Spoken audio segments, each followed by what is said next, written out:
Welcome everybody to your TWitWoW Five Fave Fives. This is the 36th edition of Five Fave Fives. We've been doing this for years at this point. And it is the fourth edition of 2025 alone, believe it or not. The last time we did this was right after Money in the Bank back in June. But it's been about 8 weeks, about 2 months since then, and a lot changes in the world of pro wrestling in that little time. So you can rest assured that both of our lists will have probably changed a pretty decent amount since the last one. We are basically going since June 10th was the last time we did one of these. So that's our grading period. John, how you feeling about this 5v5, bud? Good about it, man. I'm putting the list together last night, and it's funny because I did tell you before we went live that because we put NXT and Evolve together, like in their own list, that was the first time in a good while, I think, because I give myself the credit that I think ever since I came up with this rule for myself, I've done a pretty good job of, kind of committing to it, that I had more than five honorable mentions just because I found both products combined really were too good to leave certain people Yeah. off a list. And then yeah, when I look at my fave five for each one, maybe the actual placement, the ordering is a bit debatable, but I think the people that actually made it, I'm like, no, given the nature of these products right now, it just makes sense to me. And yeah, I feel good about it. I think this is one. I don't say this in a bad way. I'm still looking forward to discussing these people, but I don't think there are any shockers, any surprises like, oh, really, you have them. And but I am excited to celebrate these people today. Because yeah, I think it's been a very interesting grading period and one that I've enjoyed when you look at the performers that make up this list. How about you, man? How are you feeling? I'm feeling pretty good, man. I think I might have gone about this 5v5 a little bit differently than usual because I didn't necessarily just immediately slot in like, well, we know that this is my favorite, so I'm just going to put them at number one. I really tried to focus on who entertained me the most during this grading period. That was like my big thing, was just who do I pay the most attention to? Whose matches do I enjoy the most? Whose promos do I enjoy the most? That kind of stuff. I really tried to focus on the here and the now and this grading period specifically. And I think that my lists are going to come out a little bit different from yours, if for no other reason because of that emphasis that I tried to place on this grading period. You know what, man? I think that's incredibly exciting. Let's get into it then. We always start with our WWE list. Uh, do you want to go first with honorable Sure. mentions, or should I go I first? can go first without a problem. Yeah. So I've been just treating this the same as you, going from 10 to 6, basically. If we were doing top 10s, that would be the order on our top 10, on our honorable mentions. So number 10 for me would have been Roxanne Perez. Number 9, AJ Styles. Number 8, The Street Profits. Number 7, Gunta. And number 6, the freshly turned face and it's sticking, John Cena. Um, all right, yeah, because I did keep the honorable mentions here to five. It'll again feel like 10 to 6. Number 10, Jacob Fatu. 9, Andrade and Phoenix. 8, Dominic Mysterio. 7, Bailey. 6, Gunta. I love that. I will say, I literally had Andrade and Phoenix listed, and they just barely didn't make the cut. If I was going to 11, they would have been my number 11. I love them too. You know what? Makes sense. But who is your number 5, friend, since you went first? Number 5, Lyra Valkyria. She has been That. absolutely killing it lately, especially in the ring, but I do think she's been pretty good with her promos and really more so than her promos, just kind of her acting in general. Just kind of really kind of portraying her character really well. And, I think she's done a really good job. But man, her matches, she is legitimately like, even I think, have been underrating her in the ring. She is exceptional in that ring. Her psychology is on point. Her selling is great. She's got fun offense. She is legitimately on another level in the ring. I really thought, like, because she and Roxanne feuded for so long in NXT, and I always kind of came away from that thinking, like, damn, Roxanne's amazing and Lyra's pretty good too. But no, they're both fucking amazing. They're both incredible. I completely agree, man. I think she's been doing tremendous work. Her matches with Bailey have been some quality fucking television on Raw. And yeah, it does seem like the crowd's getting behind her more. I was disappointed in the crowd's reaction to her match with Becky at SummerSlam this weekend. Um and I don't know what the future holds for her, especially because she lost that match against Becky, but I just think she's absolutely fantastic. So Yeah. glad you showed her some love. Number 5 for me is John Cena. Nice. This is, I can't lie about my feelings. I have been enjoying him. Obviously, recent developments have left me very upset.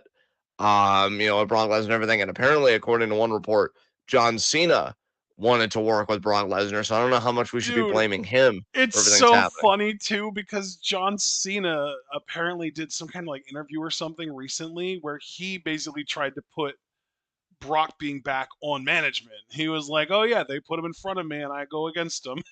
It's like nobody. Here it was. I found the quote. He said, "I've been saying the same thing for 25 years. They deal them, I play them. I'm just really excited. We got like 12 of these things left. I think SummerSlam was an indication from the audience where everybody kind of knows where we're closing our book. And just because I close my book in December, that doesn't mean the WWE closes its books. They got to continue their programming going forward, so they're just trying to make the most exciting shows for the fans. A dozen of them I got left. They deal them, I play them. So he's really emphasizing Brock Lesnar is somebody who was presented to him, not somebody that he requested. So nobody wants to take responsibility or take, credit for Brock's return. WWE doesn't want to. They want to put it on Cena, and Cena wants to put it on them. It's hilarious. I'm just sitting here like, man. Again, pro wrestling for me, and I get it on an intellectual level. I absolutely get it. Of course, sometimes though, it's hard to like not form even the most minute like parasocial relationships. Because my first thought was, John Cena, I'm so disappointed in you. How could you do this to me? And it's like, bro, he doesn't know you. Like, Yeah. what are you doing? But like, I am. I am upset with him. I'm upset with a lot of people, and it really, I don't know, it really kind of fucked me up. But putting that aside, and that's a pretty big elephant to put aside, I've just loved his work. I think he's hilarious on the fucking mic. Even just looking at it through a non-moral lens, which I don't know how you can, but let's try. I've been disappointed because I felt like his heel turn was so good, and they've bungled it now for this fucking Rush story with Brock Lesnar. The story of John Cena going back to being babyface should have really been compelling television, and it should have been a slow burn. And yeah, I do think on some level Cody should have gone heel as well. I just feel like there were a lot of missed opportunities here, but I think the run that we got, I enjoyed it for what it was. And yeah, I don't know. He is a goat. I can't take that away from him. I just wish that I wasn't side eyeing everybody right now. So John Cena just really cracks my list. He's done great work, but that's about all I can say about it. Yeah, I mean, I can understand the hesitancy to put him up higher because I mean, I literally had him in my honorable mentions. Granted, he was at the top of my honorable mentions, so I had him at 6, you had him at 5. But yeah, there definitely are too many missed opportunities for Cena's last run to really give like full points. I think his promos have Exactly. been outstanding though. Like that's the main reason he's up here for me. He's in my honorable mentions as high as he is just because of his promos being so good as a heel. Oh my god, totally unrelated. I'm just catching up on the Discord as well. Fucking because Super Blue always watches Raw late. Yeah. He was so excited about LA Knight, and then Sean just comes in with he lost. Spoiler. Oh god, I fucking love you, Sean. That's great. All right, man. So who's next on your list? So Lyra was your number 5. Cena was Yeah. my number 5. Who's your number 4? So this is where things get interesting. This is probably the first surprise of this video. Number 4 on my WWE list is Becky Lynch.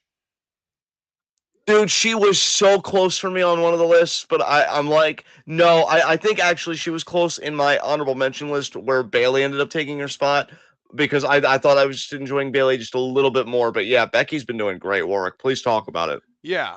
Becky, I think Becky is legitimately one of the most underappreciated people in the WWE right now. Because yeah, don't get me wrong, Lyra is absolutely fantastic in the ring and she deserves all the credit in the world. But Becky has been working her fucking ass off since WrestleMania to help Lyra get over as a face and to help Bayley reach that next level as a star. She has been doing so much and putting in so much work and cutting promos that do like different psychological things to the audience to make them like Lyra and Bayley more. And her matches have been fucking fire.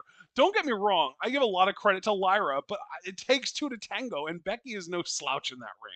She is still exceptional in the ring as well, and I think that her promos have been on fire. Like, I put her as a promo way above Lyra right now, who you know I love, but Lyra is a good promo, or sometimes just decent. Becky's a great promo. Becky's promos lately have been incredible, and she's damn close to being on Lyra's level in the ring, if not on her level in the ring. At least for me, just from my personal entertainment standpoint, I think Becky is amazing right now, and I think she's really underappreciated by WWE fans right now because of the fact that she's such an effective heel. Yeah, I mean, I really can't argue these points with you, man. And again, she was on your list and not mine, so I'll be succinct. But I will say But on you the did promo say that game, she was almost on your list at least, so you get that credit, you know? yeah, no, I think especially on the promos for me recently, she's definitely found her footing. I think she even popped me last night with some of the lines in like her don't talk about my hot husband. And I think the accent also kind of helps me because I'm Yeah. a sucker for accents. And so yeah, Becky, The it's jabs at because Nikki Bella. Dude, Becky Lynch as a heel got a bigger pop than any face last night because of her fucking line about Nikki and Cena's relationship. I thought you were talking about the literal jab where she faked her out, where she's like, the reason we never faced in the ring, and then the cheap shot, because that, Yeah. I lost it. I lost it. That's what I'm I'm like, saying, that's, dude. She's been so good lately. dude, I think, I shouldn't say she's figured it out, but like the beginning of this heel run, I'm like, I don't know. But again, recently, she's really been running, for me. She's really got like that momentum. And there was a time and place where I thought Becky could never really be heel because, her babyface run that took her all the way to WrestleMania. I'm like, man, these people have got her back forever. But, life finds a way. And so, yeah, really, really cool that you gave Becky her flowers here. Yeah. Also, want to say on a wrestling note that Blake Monroe's theme has been uploaded. I can't wait to listen to this in full, like a clean Nice. fucking upload. So I am going to just pull that up in a separate tab for afterwards. Okay. And next on my list, Number 4. fucking Io Sky. Yeah, number Nice. 4, Io Sky. Um, it is so rare that Io and I are like kind of in this conversation here where she's in my fave 5. Normally, she's topping your list, and I'm like, yeah, she's good. She's kind of like Daniel Bryan for me, where I take her for granted, or Bryan Danielson now, where I take her for granted, but I acknowledge she's really good. But nah, I'm seeing clearly what this woman's fucking doing. She has been wrestling out of her goddamn mind.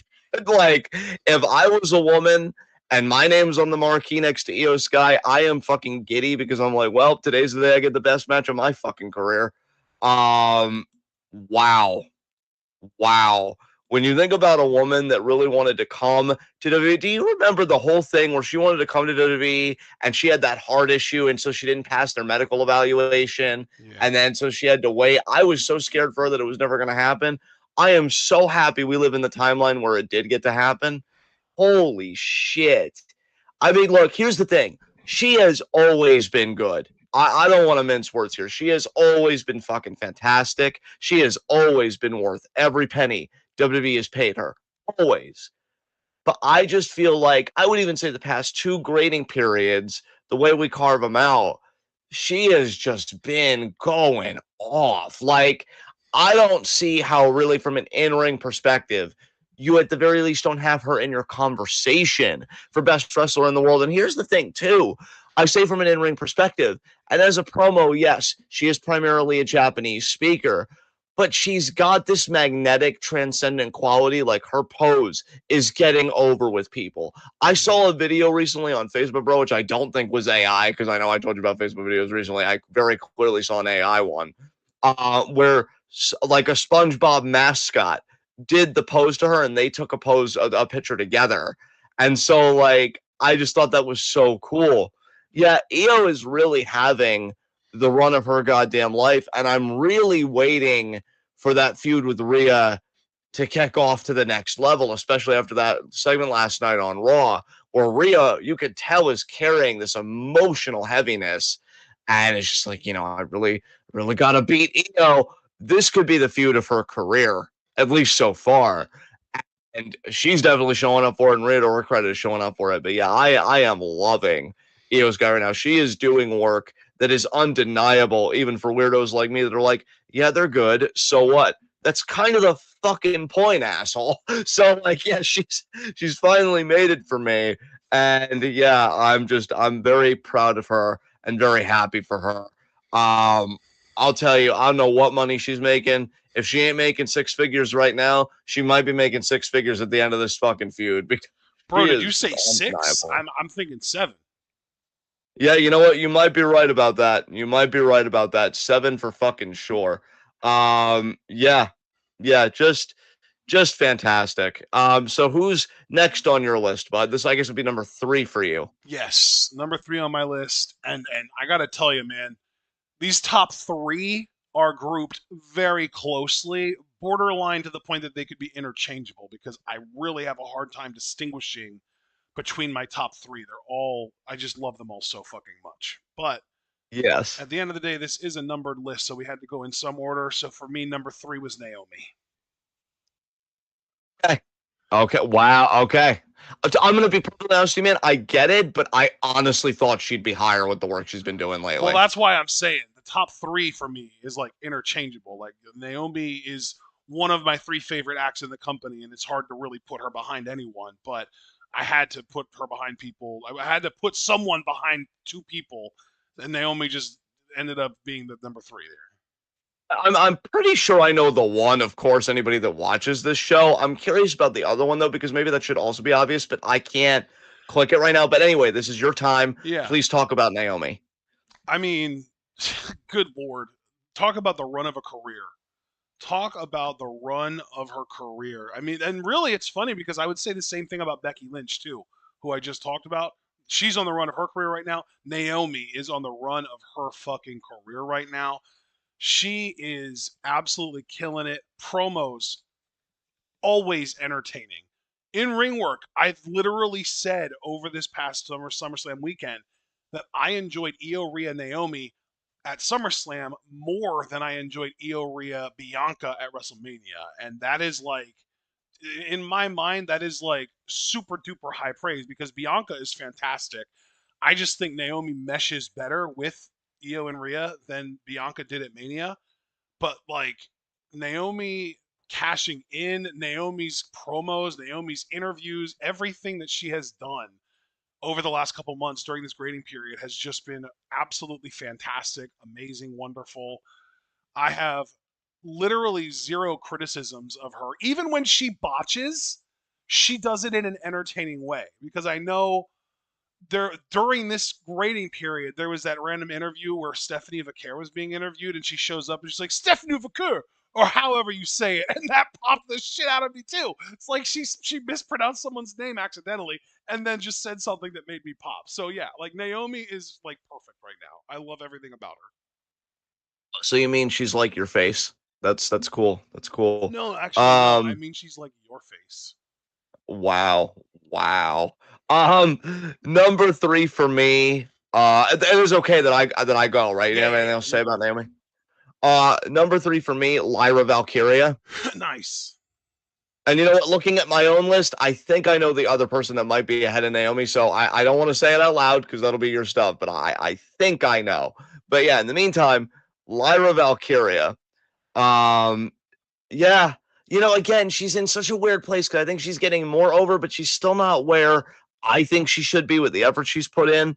I do think her mic work is getting better, and I will credit Becky unironically. I do think that feud kind of forced Lyra to step up a bit. Yep. I think if Lyra keeps working at it, she really could have like that top babyface quality of, you're not really going to remember me for soliloquies or maybe even, one-liners. One-liners could be pretty rare. but you're going to remember me for always being fiery and sincere and for making you, want to root for me. I think she is a fantastic technical wrestler. I mean, that's why Bayley was so high in honorable mentions as well. Again, those matches were some of my favorite TV matches of the grading period.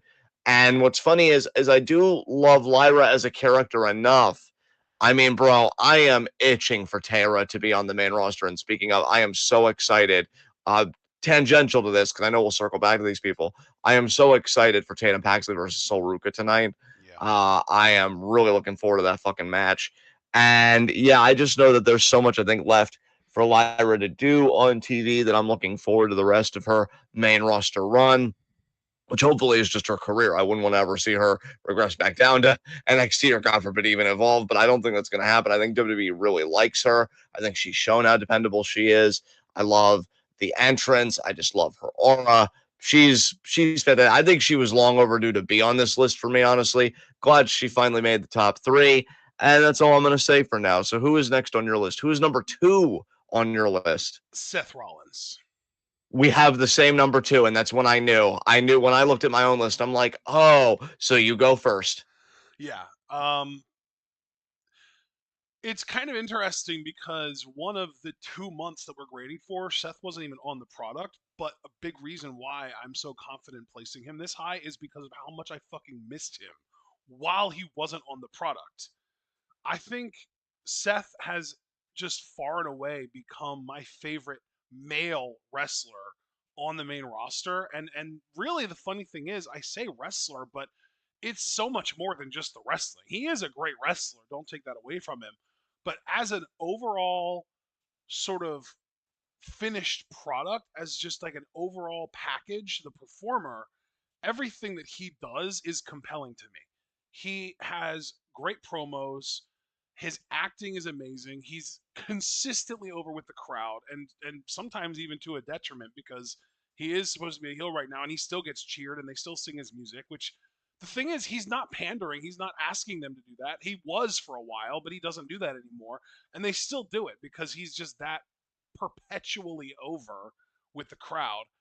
And then like the character right now is probably the best it's ever been in terms of like, oh, and also John, I don't know if you caught this, but he did officially dub his faction the Vision last night, which popped me too because I've been I counting that did for a know that. while. I'm like, that sounded pretty official to me, and I Yeah, thought about you the whole time because I'm like, yeah. way to fucking call it from fucking jump. Holy Dude, I shit. literally have the faction listed as the Vision in my last Fave Five that we did back in June.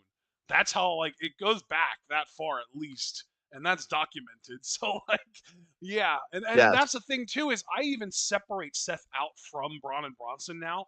I had the Vision as a faction at number 3 on my Fave Five in June.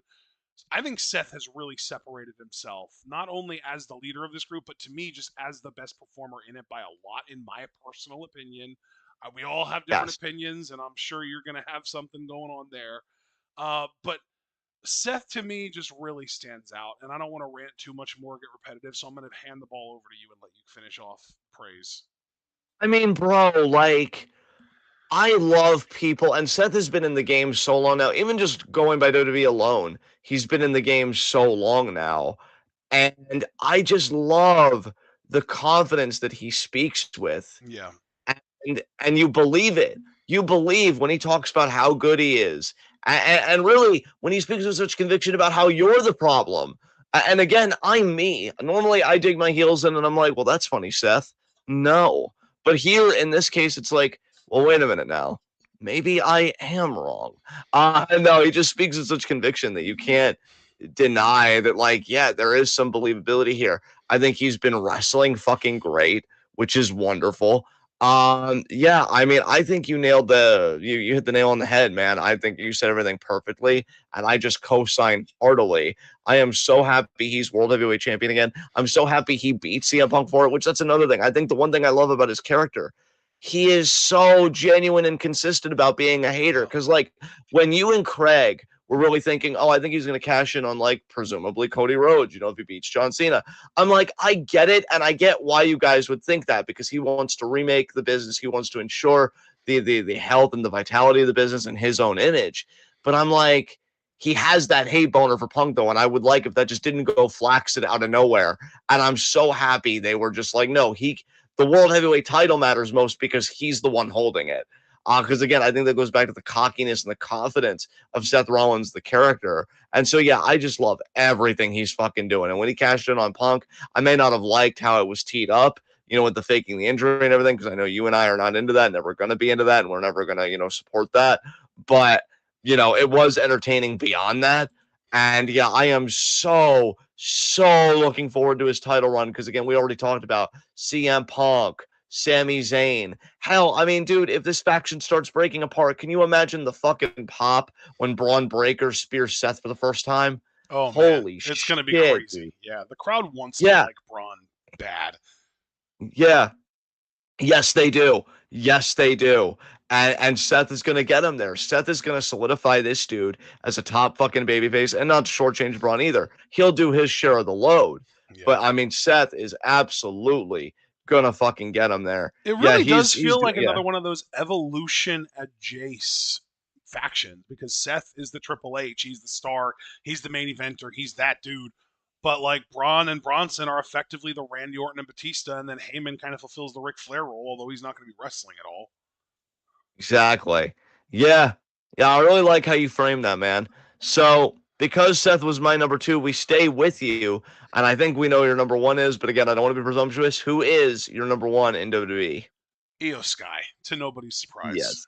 Yes. Okay. Talk about it. Well, I mean, I've been talking about, career runs. I mentioned that Becky is on a career run. Naomi's on a career run. I do think Seth is absolutely on a career run right now, too. I even said that I think his character is the best it's ever been. Well, here's another woman that's on a career run right now, Io Sky. She is really in the zone right now. She's really killing it. I would say really since WrestleMania, maybe even a little before WrestleMania, probably since she won the title from Rhea in the first place, and maybe even a little before that, honestly. I might even be selling her short there. For most of 2025, I would say, Io has just been super in the zone, super on point, nailing everything she tries, super over with the crowd. The taunt, like you mentioned earlier when you were talking about her when she was your number 4, the taunt, the pointing at the face, crazy taunt is super duper over to the point that people are using emojis for it, and she had to like put out a statement correcting people and saying what the correct emoji is to use for her taunt. Like that's insane. That's ridiculous levels of over. And she's been my favorite wrestler on the planet for years now. So the fact that my favorite wrestler on the planet is also one of the most over people in the biggest company in the world, yeah, the stars aligned. It's going to be really hard for anyone to usurp Io Sky for that number 1 spot for me. But I'm very curious which of the 2 people that I have in my mind right now ended up as your number 1. Naomi. Okay. So no Braun at all on your whole list. That's very interesting. He's been good, but I'm waiting for something for him to like really grab me. Okay. Just because I feel like Seth has been doing that in his own faction, as you yourself noted when you were talking about him. No, it's Naomi. You know what? I should have known she was number 1 on your list last time too. I think she might have. Wasn't she number 1 on my Universal Top 10 the last quarter? Yeah. Yes, she was. Yeah, that I'm just gonna say right now that hasn't fucking changed. Spoiler alert. Because this woman, I'm having the time of my fucking life watching this woman. She's great, yeah.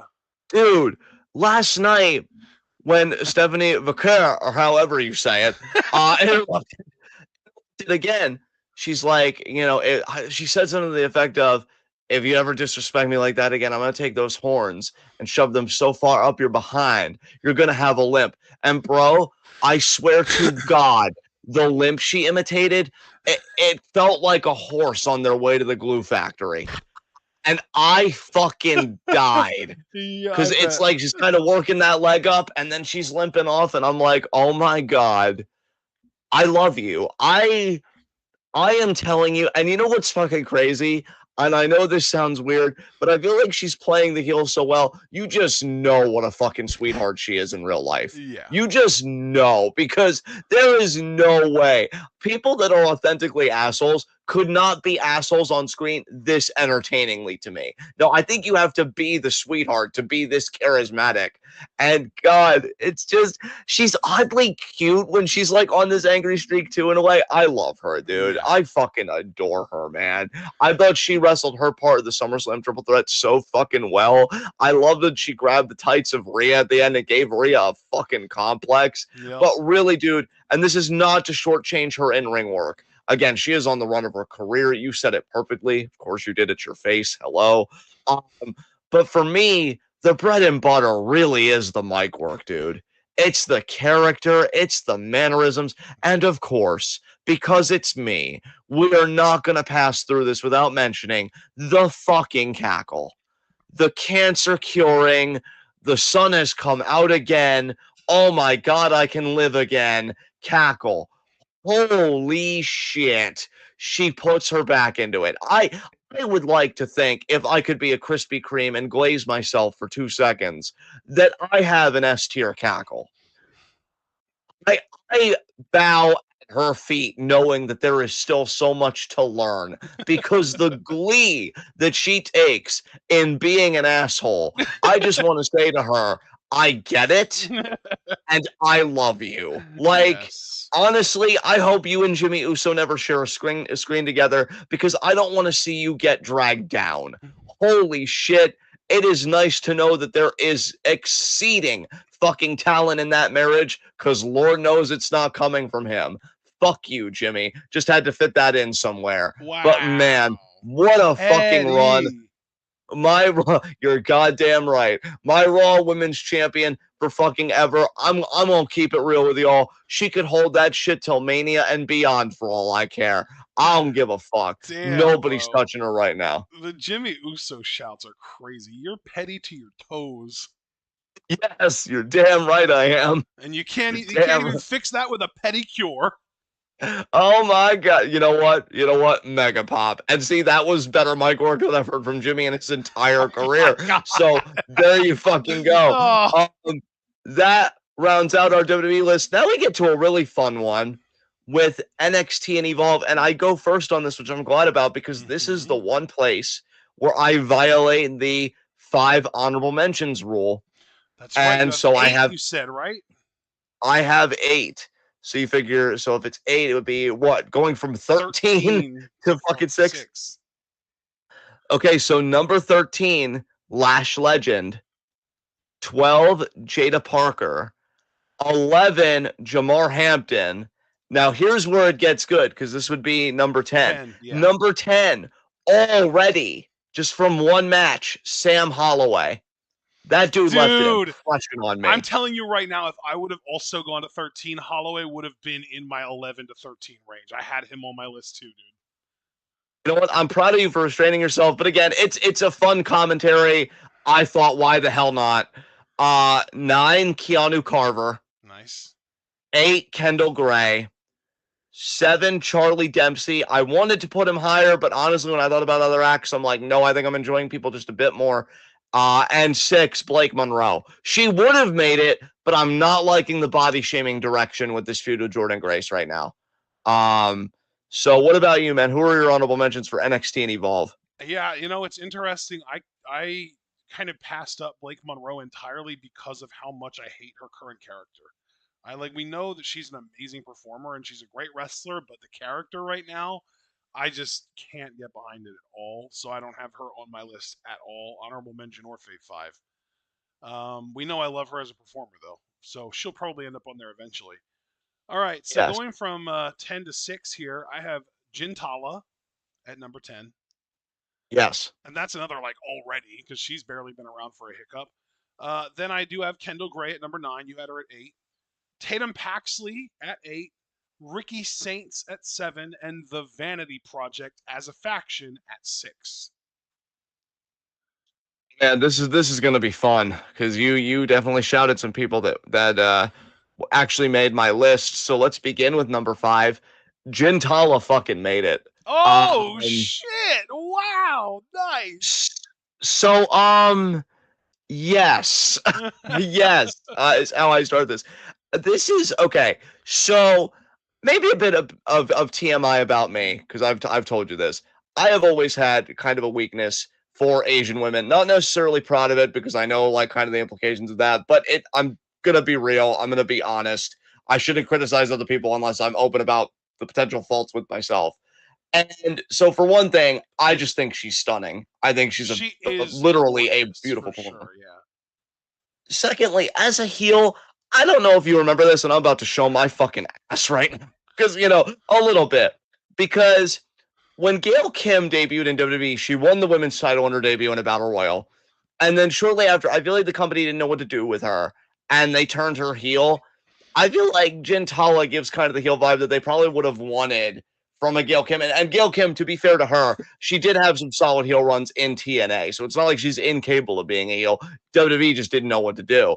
I am loving what she's doing as a heel. I mean, first of all, she was the attacker, laying these fucking women out, which is really that simple. It really wasn't that complicated to know, hey, how do we? I just swear, like Vince had this weird thing with Asian performers, and I'll always hate him for it. But yeah, like she's just attacking people. It's simple, no stereotype, no caricatures, no anything like that.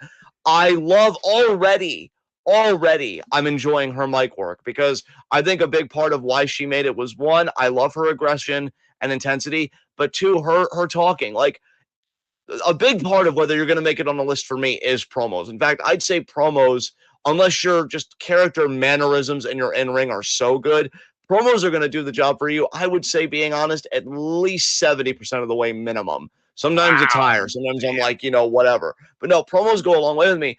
And I love that one backstage promo she had with Chewy, because the other one was fun too, where she kind of like misdirected him, where he's like, "What do you mean kicking ass all over Evolve?"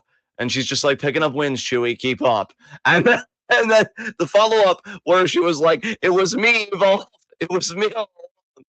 And, and he's like, "Buddy, tell me what's going on." And she just looks at him and she's like, "Who says I'm your buddy?" And I'm like, okay. Okay. We're having fun right now. I'm Yeah. having a good time. Yeah. Dude, she's great. It's funny that she lost LFG because again, I've said that like the funny thing about her character is she got advice, she hated that she lost. So you know what? She's gonna follow the advice and be everybody's problem. Because I'm like, well, I'm glad you followed the advice too, because shit, now I'm wishing you won the fucking thing. Um and yeah, I'm having such a great time with her. I honestly hope she wins the title. And I like Callie Armstrong, but I think Callie's gonna be fine. I think it would be a great win for Jintal. It'd be a great thing for her. But yeah, I just could not deny her. I'm having a lot of fun with her. And so yeah, she just cracks my top five. I Who will say, inaugurates your since you yeah, mentioned Callie Armstrong, she's already in her 30s. They might want to fast track her. that's true too. That's a great point, actually. But yeah, who inaugurates your top five, brother? Lash Legend. Nice. Yeah. Nice. Yeah. She's finally getting opportunities and she's doing the most with them. And I don't really have a ton of like detailed, specific things to say. I just think she's neat, honestly.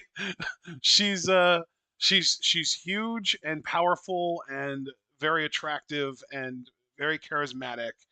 I loved how well she did in the Evolution Battle Royal. That was really cool to see. And ever since then, she's had a lot of momentum in NXT. And I believe she has an opportunity to challenge for the NXT Women's Championship at some point, but I'm not 100% sure when that's going to happen. Maybe it'll happen at Heatwave in a couple weeks, or maybe, yeah, I have no clue, honestly, but we'll see. I just have been loving the work Lash has been putting in, so that's why she's here. You're so adorable because now I'm just picturing Lash Legend picking up a large male competitor and then you just being like, neat, that's going on the list. Because yeah, she's fucking great. Yeah, that's why she was in my honorable mentions. I couldn't deny her either. I love Well, the rub that she's getting currently. yeah, I was going to So say, and to be fair, this might be the last time that she qualifies for the NXT list because if she's going to get called up to feud with Nia, you never know. I hope she beats that ass. I am rooting for her. Fuck Nia Jax. Yeah. Um, I did see that so apparently Nia is working a match on NXT tonight against Thea Hale, so I guess we'll see how that okay. pans out. So let's take it down a bit. Let's go in a different direction because next Is on this my Vanity list, Project? the party is fucking here. You're goddamn right it is. The party is fucking here. In fact, you know what? To do it justice, let me turn off my crisp just temporarily here.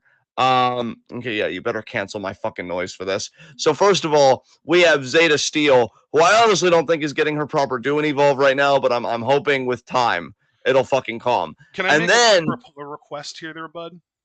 oh, of course. While you have Crisp off, can you just back up away from the mic a little bit? You're peaking. Oh, absolutely. I'll even move the mic away from me a little bit. Is that better? Yeah, much. Excellent, excellent. Thank you for letting me know. So you have Zeta Steel, who I don't think has been getting her proper due, but I hope with time that comes. And then you have fucking Swipe Right, which of course you fucking do. Have you seen ladies, because there are plenty of women's wrestling fans today. We know this, and it's a beautiful fucking thing.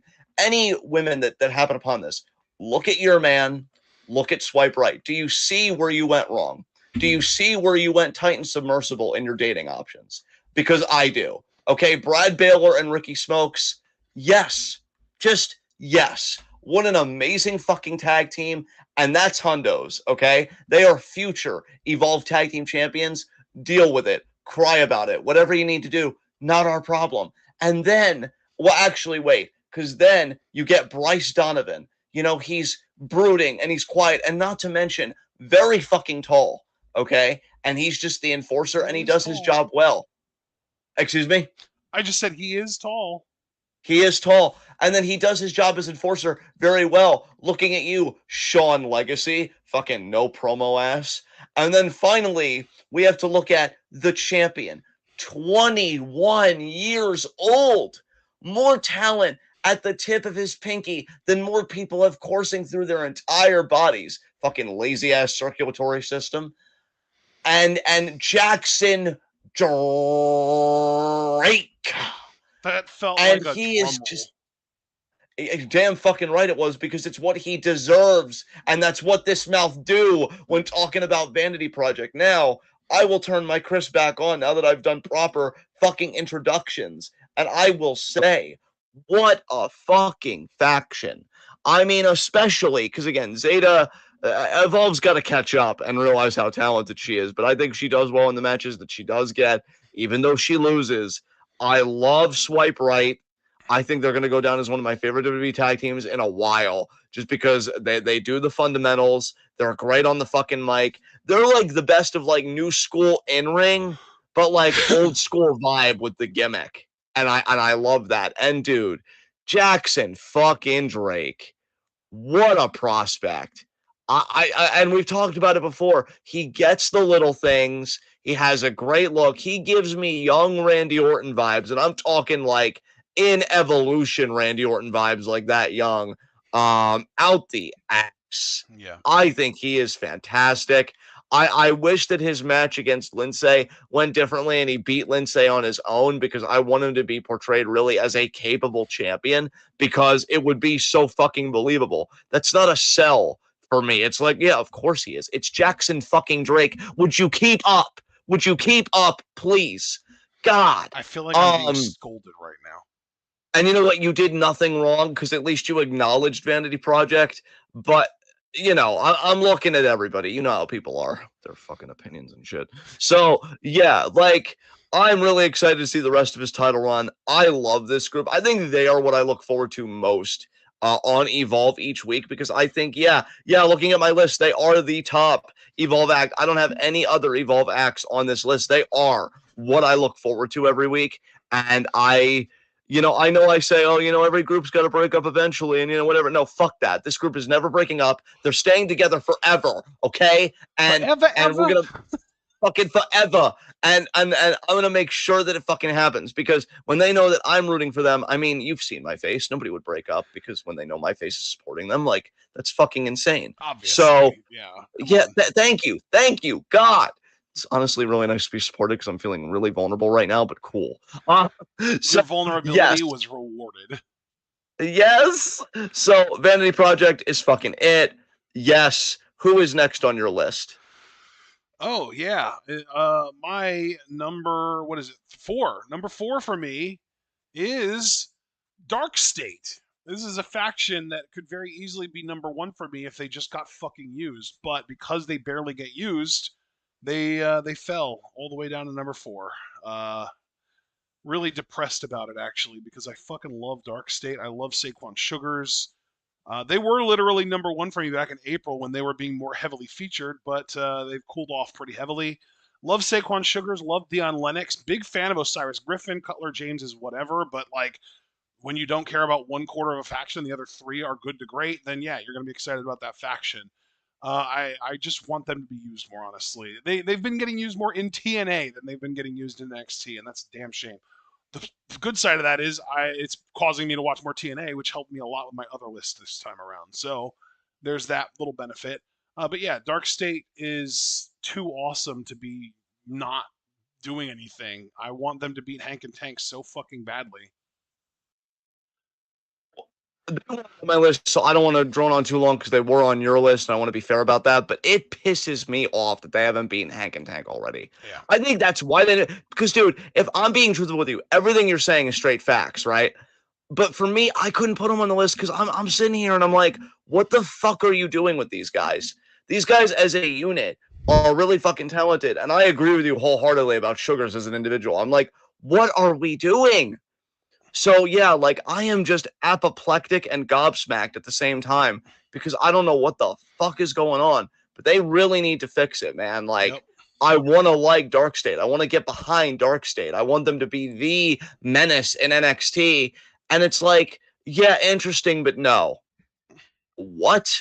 Okay, I guess. Well, I mean, not really. Fuck you, but fine. I guess I got to deal with it. I hate everything. I don't know how.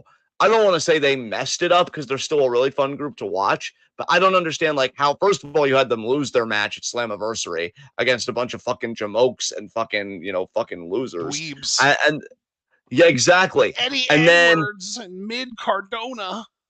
Oh god, fuck Carbonara. But yeah, like I don't know, man. I wish they were more dominant in TNA right now. It's just really pissing. I wish they were more dominant in NXT right now. But you know what? I guess in TNA too, because again, they lost that Slammiversary match, and I just wish they were doing more. So I'm glad you gave them love. I just couldn't get there, but I'm glad you were. Number 3 for me, Tatum Paxley. Wow. God, I love her so much. If it I wasn't gotta for the admit, other, I considered her in my honorable mentions. Or no, she wasn't my honorable mentions. I considered her in my Fave 5. Like she was kind of like hovering around there.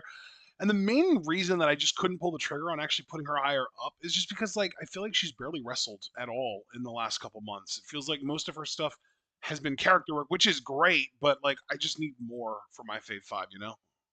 you know what? That's perfectly understandable. I feel like the times that she has wrestled have kind of just stuck out for me because I Really? think her and Izzy make a surprisingly good tag team, That's fair.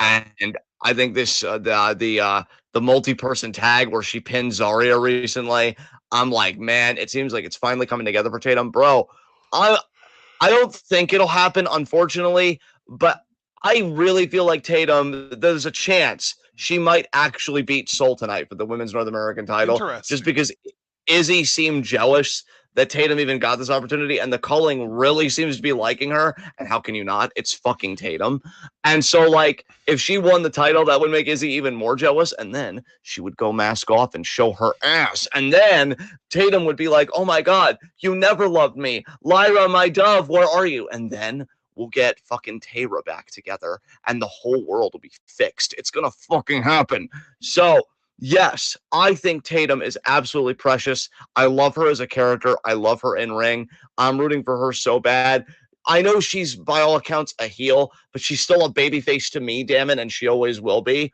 I might even shed a tear when she wins her first championship, which may very well be tonight. I am so excited for that fucking match. I think it's going to cook, especially if it's given time. And it's about time that NXT really recognized her for the amazing performer she is. Let's fucking get it. So who is next on your list, bud? Now we get to, again, we've got kind of a very similar situation in NXT to what we had in WWE, where like my top 3 are all very, very bunched together. I don't think that they're quite as bunched together as they are in the main roster list because like Naomi could very easily be my number 1. Seth could easily be my number 1. They're all just fantastic.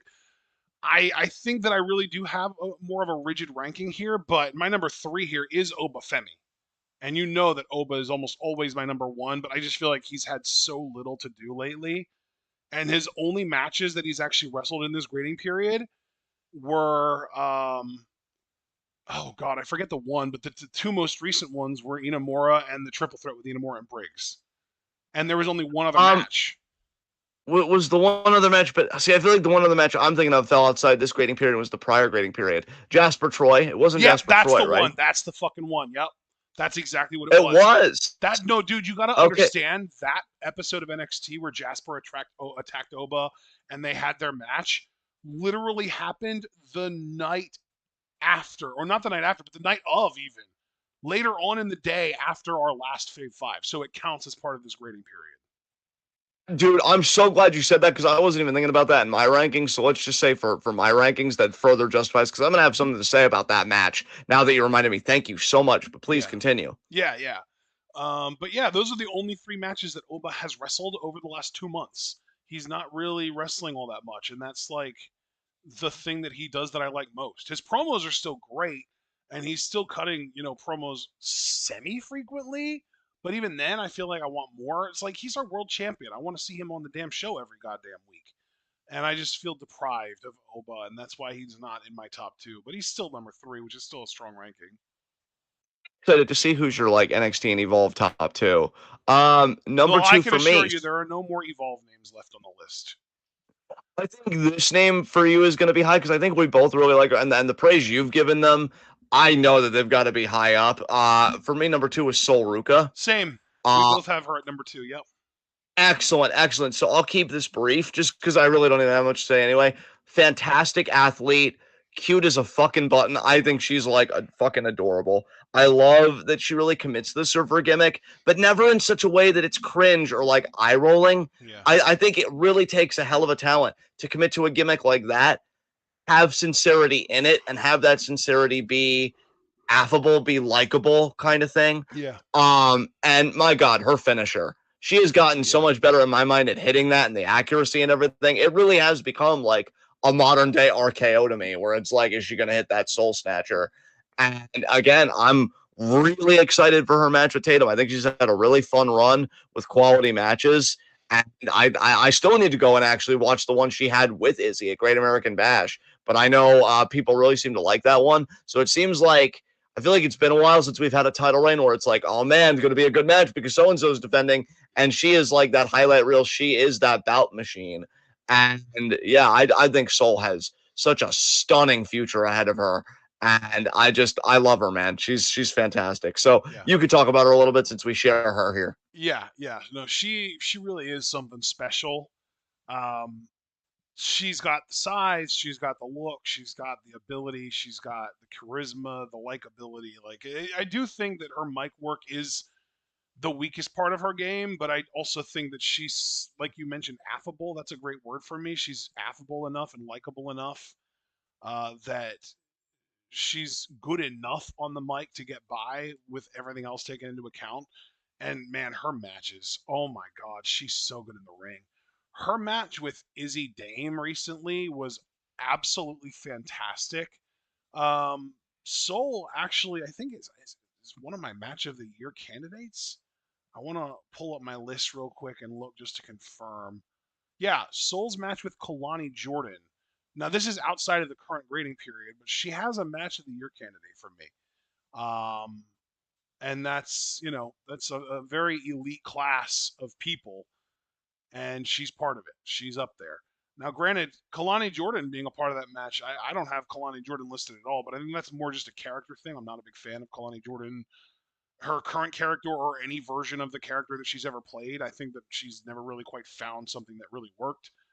But Soruka as a character is great. She's, like you said, you mentioned like the surfer gimmick and stuff. That stuff works.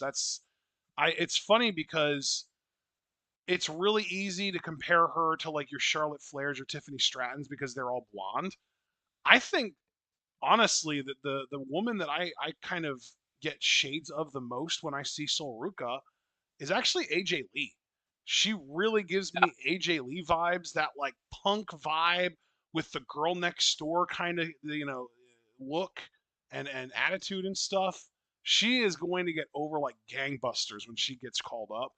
And then honestly, I'm surprised she's not more over currently in NXT, but the NXT crowd's fucking weird. Yeah, Soul, I've said before, and I'll just say it again to close this discussion out.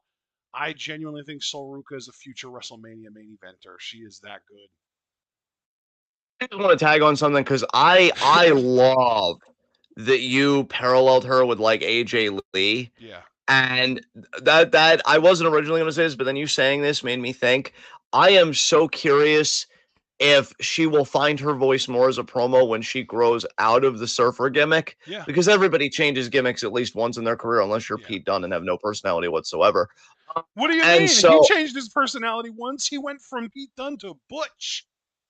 Well, yeah, that's true. He was more happened. aggressive as Butch. Yeah. Yeah. But I wonder if there's like a deeper character with Sol Ruka. Yeah. And I have to wonder if like that would, if there's like a better promo in there, because the mic is like the weakest part of her game, but god damn, like she is so fun to fucking watch. Yeah. So I just want to say that I love that you went there, and I agree. And so yeah, Time for number one. Really, time for number one. And for me, it is Obafemi. Oh, shit. Wow. Yeah, dude. Can I just say, first of all, I have to thank you so much for reminding everybody and me that the Jasper Troy match was in this grading period, because first of all, you know how I am with time. Yeah. And second of all, that match genuinely did feel so long ago. I'm like, there's no way, right? But since you mentioned it, I can open it with this. When that match happened, I went back and I watched the crowd reaction over and over. Not just the finish of the second power bomb, but just the crowd reaction, because he's holding his ribs, he's holding the fucking title, and they're going, oh, but with his music playing, it was a goosebump-inducing visual, because the music and the chanting, I'll give this crowd credit. Some crowds have trouble finding their rhythm when they want to do like a heartfelt chant. No, this crowd had it on fucking lock, okay? This crowd was like, no, we got you. And I'm like, God damn.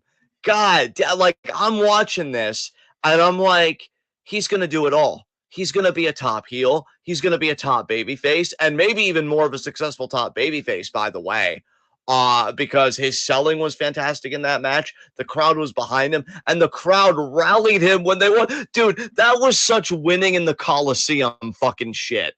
He wins in the Coliseum, and then this crowd is just like chanting your name, and they're giving you that, but they're giving you their vitality via their chant. Oh my God.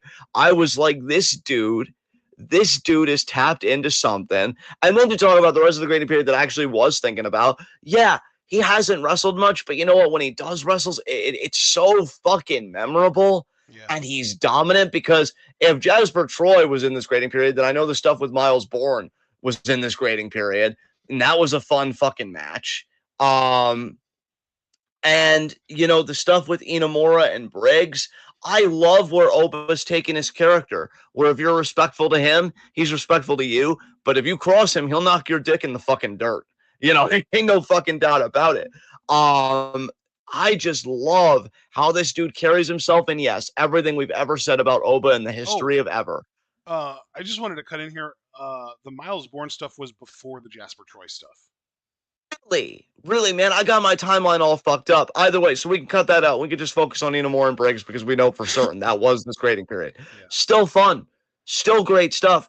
You know, and it's funny, because would I like to see Oba more? I mean, he's God. I'd like to talk to him fucking daily. But when I get to see him, I mean, bro, you even know, and we can put me out on Front Street for this, because there's a point to it. We know that I've been kind of slacking, you know, at least last week. I did see Raw last night. I even went back and I watched the fucking main event. So I got Raw on lock. I'm hoping to have NXT on lock, even though I didn't sleep that well last night. Thanks to my loving and just so perfect daughter, Wookie.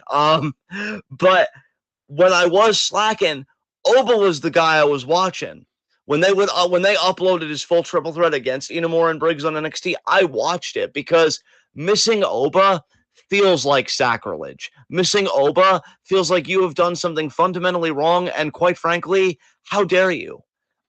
You know, he just can't miss TV, and I can't wait for him to make $1 bajillion. That's right, I said it, and just fundamentally change pro wrestling as we know it, because what a fucking god, king because he's everything. He's a monarch. He's a god. He's dominant. He's everything. And if someone out there is like, well, I'm better than Oba. Why aren't I that over? Listen to me right now. No, you're not. And fucking skill issue. Internalize it, get a complex over it, and go the fuck away. Looking at you, Briggs, you're lucky we haven't jumped your fucking ass yet. So yeah, Oba is number one for me. I am curious though, who number one is for you on your NXT Evolve Fave 5. So this is blowing my mind because while you were talking about Oba, I was looking over your list and you don't have my number one on your list at all, and I can't believe you didn't have him on your list at all. It's Javon Evans. Holy shit, yeah. Definitely an oversight on my part, even just for like honorable mentions, even. But yeah, talk about Javon Evans, because I know our boy's bouncy. He is easily my favorite character in NXT right now, just by far. I love that he is one of the few sort of like top level, like main event level guys who, first of all, isn't a fucking asshole because there are too many of them running around with Ethan Page and Trick Williams, and like it's just obnoxious, honestly. But second of all, I love that Javon is like grounded. Like he is like very like reasonable and realistic, and like he's literally had Oba Femi beaten several times in the past, and he wants his one-on-one shot. He's never had a one-on-one shot against Oba as champion, and that's all he wants. And he's done with the trick bullshit. Thank Christ, because that's like a borderline worst feud of the year nomination for me. But I emphasize borderline because I'm not actually going to put it on my list. I hated that feud so much, and it shouldn't have been a feud in the first place because Trick being heel is he's doing well now, but it never should have happened in the first place. But anyway, notice by the way that Trick Williams isn't on either one of our lists. Fave 5 or honorable mention, regardless. He's yeah. He used to be, but he's not anymore. But yeah, no, Javon. Did you see his match with Wes Lee yet that he just had last week? I have not seen it yet, but I know that's probably doing at least some of the work. You gotta watch from this past week. It's crazy. Yeah, Javon put on a fucking clinic with Wes this past week, and that's par for the course for Javon Evans. That's just who he is. He is WWE's best bout machine. Like he's insane. He put on a hell of a match with Tavion Heights when Tavion was trying to get out of the catch crew. That match was a lot of fun. Yeah, and really, I also think Javon has really kind of found his voice on the stick as well, which is something that we were a little bit weary about with him not that long ago. I think he's getting a lot better on the mic. I think he's also gotten to that point that he's really connected with the NXT crowd and they really respect him and they don't like what him and they're actually like quiet for his promos. And I love that too because I think his promos are good. I think his promos aren't amazing. They're not the best thing he does. That's his in-ring work. But I think his promos have gotten to the point now that they are good enough. Like if I had to rank him and Sol Ruka in terms of promos, I would put Javon above Sol. And I think Sol is decent on the mic, but I think Javon's gotten really good at it. And yeah, man, I think he's the best in-ring worker on the NXT roster, and he's just my favorite character on the show, too. And I'm looking forward to seeing what he does tonight. Excellent. Yeah, Javon, he is fantastic. There's no doubt about it. I think just a combination of me being a bit more checked out towards the end of this grading period, especially when he had apparently that fucking banger match with Wes Lee and everything else. Like, I'm sure he'll make it on a Fave 5 of mine again because I'm pretty sure he's been there before. Just didn't make it this time, but that's nothing against him at all. Yeah. So now we go. And this one was a bit more interesting for me just because of some things that I was able to make work, as well as Marigold, but we'll get to that a bit later. Now we get to Stardom, and you go first, bud. So who made up your honorable mentions? Yes, honorable mentions for me. At number 10, I have Aya Sakura, who's somebody that we've been watching a lot more lately. I do like her. I wouldn't go as far as to say that I love her quite yet, but I do like her a lot. Number 9, Lady C has been on a hot streak lately. I'm really loving her work. She's been kind of starting to put it all together, and I really think that it's inevitable that she and Ami Sourei as a tag team are going to be Goddesses of Stardom champions probably this year, hopefully next in line. I don't know if that one's quite as certain. Number 8, Sari. has been showing up in Stardom lately, and I absolutely love Suri. She's one of the best wrestlers on the planet right now. And, getting to see her in Stardom means that I can rank her on my Stardom list. So here she is. Number 7, Azusa Inaba. She is a little firecracker. I'm a big fan of hers as well. And then her number 6 is her sister, Tomoka Inaba. I don't know. I like both of the Inaba sisters, but Tomoka always comes out on top for me. Probably just because she seems more like composed. I think she's like a more complete package, and Azusa is very like strike, like one dimensional when it comes to just being an amazing striker and not a whole hell of a lot else. But yeah, Tomoka is great. Big fan of both of them though. Yeah, dude, the Inaba sisters are just fantastic. Major respect This to is them. probably the Uh, closest that either one of them has come to actually making a Fave Five for me. yeah. 10-6 for me. Number 10, Aya Sakura. We have the exact same number 10. That's amazing. Also, I just looked, and apparently Tomoka Inaba has made a Fave Five for me before. So this isn't the closest she's been to a Fave Five. She's actually been on one before. And Azusa has been on a Fave Five of yours before, and she was also on my Fave Five last two videos ago, and both of them were on your Fave Five on that one too. So apparently, I just didn't remember how well they actually do historically for our Fave Fives. Anyway, number 10, you said Aya Sakura. Yeah. By the way, it's the power of the Trika, baby. Number 9, Yuna Mizumori. You know, I figured No, you might have her on your list somewhere. That's cool. I've really been enjoying her as a high speed competitor. Give me her versus May Sarah for the title, god damn it. I've literally been asking for it during Stardom Live reactions. Um 8, Kikyo Furusawa. Ooh, I 7, didn't have Furusawa on my list at all. That's cool that you got her on there. yeah. 7, Bozilla. Wow. And dude, her debut was insane, and I really enjoyed her in Stardom. I know we skipped her match with Osmi, but I was flabbergasted that she lost already. I'm like, she just got here. Like, I would have at least preferred a DQ type finish, but whatever. And 6, Mesera. Oh, wow. So, Okay. who inaugurates your top 5? Momo Kogo. Nice, Yeah, nice. I just am a big fan of Kogo's. Um, I think she is really, really good in the ring. I love her offense. She's a really good vulnerable babyface. And I want to see her succeed, man. She always gets me rooting for her. You mentioned Yuna Mizumori. You want her to challenge May for the high speed title. I want Momo Kogo to win the high speed title. I want her to be the next champion. Mhm. I totally get you there, man, for sure. Yeah, she's immensely talented. So who is your number Um, 5? Number 5 for me. Okay, Suzu Suzuki. Uh, Nice. yeah, I'm really just enjoying her work leading a faction. Mi Vida Loca's cool.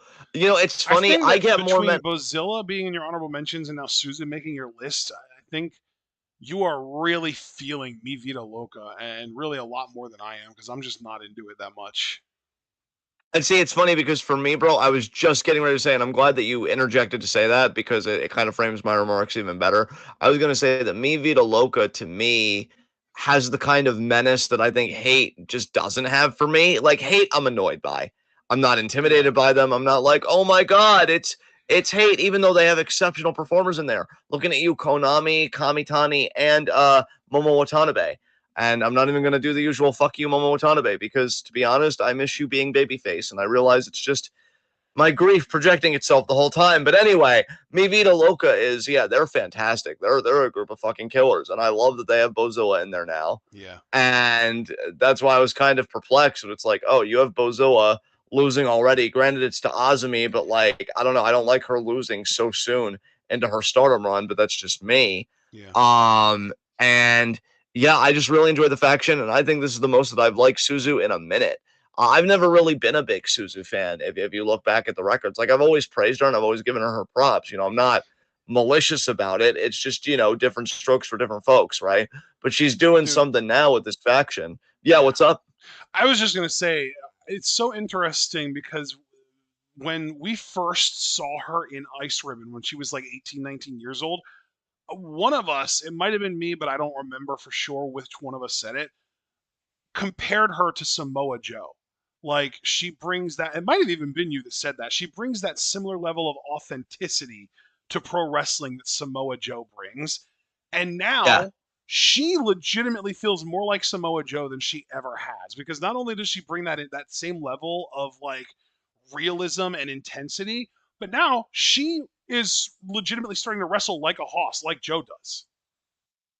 yeah, yeah. So And like she's yeah. it's not just that she has that level of authenticity, but like now she also brings like the intimidation factor on top of it. Yes. Yes. Ugh, I had to stretch. Sorry. And I'm here for it. I'm enjoying a wrestling style, especially in the context of this faction, more than I ever have.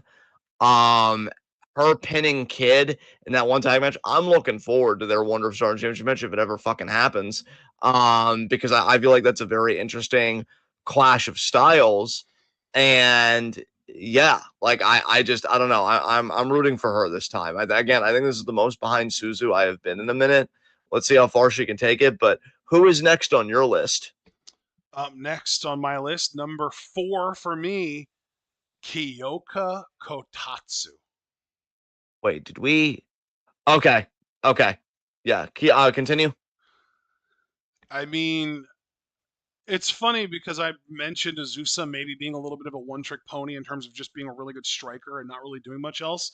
Kyoka Kotatsu is that min-maxed. Kyoka Kotatsu is that if you just turn the volume up to 12 on the striking because she is basically a kickboxer posing as a pro wrestler. She is an unbelievable kicker.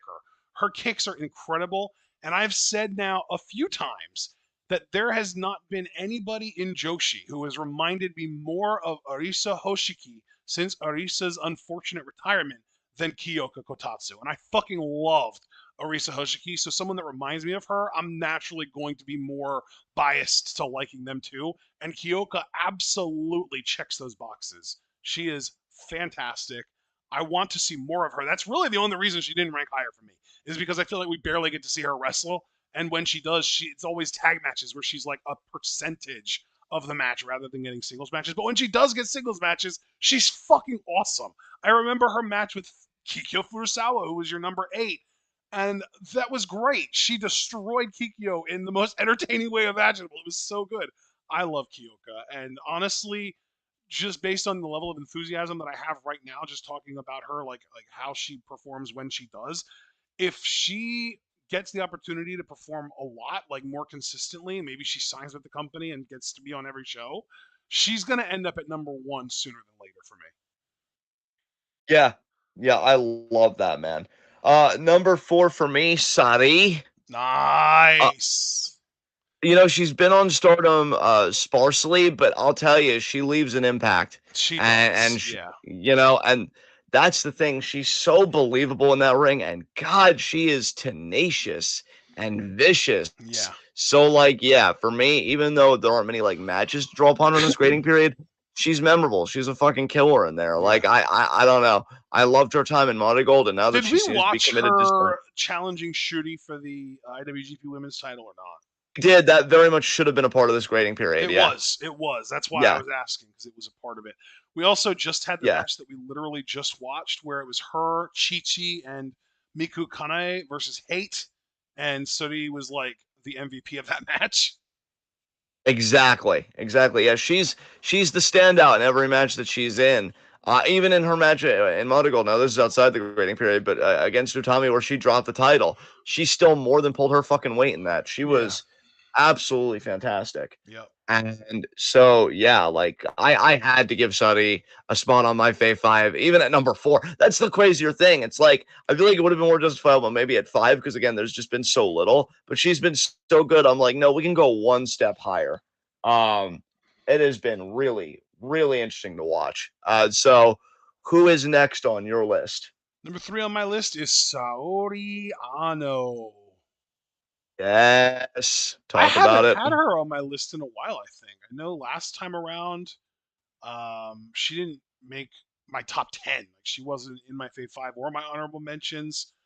The time before that, same thing. The last time that she did make one of my lists would have been in February. I had her at number 5. So this is the highest she's been in a little while for me. And a lot of it is just because we've been watching her more lately. We've been actually watching Soriano matches. And a lot of that has to do with the fact that fucking Tamantha is gone. So Tam being gone opens the door to us being able to watch Sano matches because Tam's not a part of them. We don't want to skip them because of Tam. Um, and that also means that we're getting to see more of Poi. And you love Yuna Mizumori. She was on your list. And Aya Sakura. And, you know, it's just really cool to be getting more exposure to these really talented women in Cosmic Angels because Tam isn't ruining everything constantly. And Ano is the biggest beneficiary of that for me because not only do we get to see her wrestle more in the tag matches, but she got a white belt shot. And the match that she had with Starlight Kid was a borderline match of the year candidate. It was fucking amazing. Their match was incredible. And Ano really stood out and really just kind of reminded me like, damn, this is why you fell in love with her in the first place. Oh. Yes, yes, love everything you're saying here. I'm just gonna move right along and keep the momentum going. Yep. My number 3 is Kyoko Kotatsu. Nice. That's why I had to double check a few moments ago when you had her on your list. I'm like, wait, did we share it or what level did I have? Because I knew Yeah. I had her. I That just is didn't know if cool it was though. the exact number or not. Yeah, dude, I love that. Like, do I want to go that far and say it? I mean, if I'm thinking it, I might as well say it and put it on the table anyway. She gives me low key Minoru Suzuki vibes. Oh, She that's is interesting. Okay. she is an absolute fucking killer. Now, granted, the big difference, the big difference, and the notable difference, Suzuki is a whole aura. Suzuki is a whole experience because his Suzuki is face. menacing. I don't think she is yet. Yeah, she's not menacing yet, but I think she could grow into her menace, and that's what's so exciting because she's already got being a killer fucking down, dude. Holy shit. When I saw her pick Furusawa apart, I'm like, God damn. I'm like, Jesus Christ. Kotatsu pretty much is telling her through her wrestling, there are levels to this, and you're not on mine. Yeah. And I'm like, God, okay, fuck. Jesus. She is so much fun. She is so much fun. I want her to keep doing Stardom events and just really be integrated into Stardom because with Kid as Wonder of Stardom champion, and clearly the company agrees because the Cinderella tournament this year was for fucking babies. You can put her against anybody. I think a Kotatsu Starlight Kid match would be a lot of fun. I would be here for that, honestly. I'd be like, I cannot wait to react to this.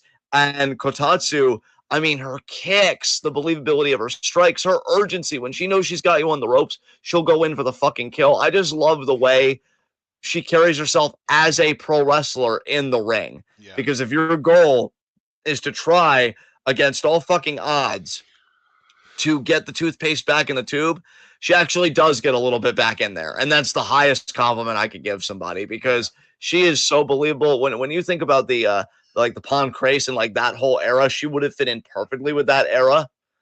And yeah, I just really love watching her, man. I'm gonna love watching her in the future because I think there's a lot of growth there, and I mean that in the most exciting way. So, who's next on your list? We've got, let's see here, number 3, or no, number 2 for me actually is May Seda. You know what? I'm so glad. I wish she would defend the title more, but I totally get it, man, because watching her is so much fun. But please talk about it. Well, that's the thing. I also wish she would defend the title more, but even when she's not defending the title and she's just doing tag matches, she is the star of her tag matches in my mind. She is so consistently impressing me, even in these little, like, meaningless tag matches that are just for shits and giggles, basically. I am just consistently watching her. Like my eyes are always on May. She's always doing something that keeps my attention, and I literally am ADHD as fuck. So if you can maintain my attention, that's praise right there. And that's what Yeah. Maysera does. And she's got some of the best drop kicks you're ever gonna see, some of the best pin combinations you're ever gonna see. She's legitimately probably the fastest woman in the company. And I mean that from like a strictly like actual speed standpoint, not just fast wrestler, which she's also probably one of the fastest wrestlers in the company. She's just a marvel, man. She's a wonder of the world. She's so different and so like next level at so many things. It's amazing to me that the company doesn't want to do more with her. Yeah. Yeah.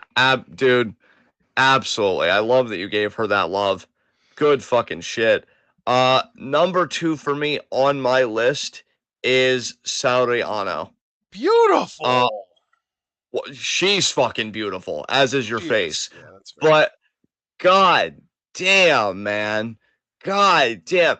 Look, I ain't gonna throw in anybody because you guys know that we've been in a different place the last little bit with Stardom as far as our fandom. That white belt match, her and Kid round out my list. Right, I'm just gonna be out Dude, on yeah, Front Street no, with it. actually same. I have Kid at 1 too.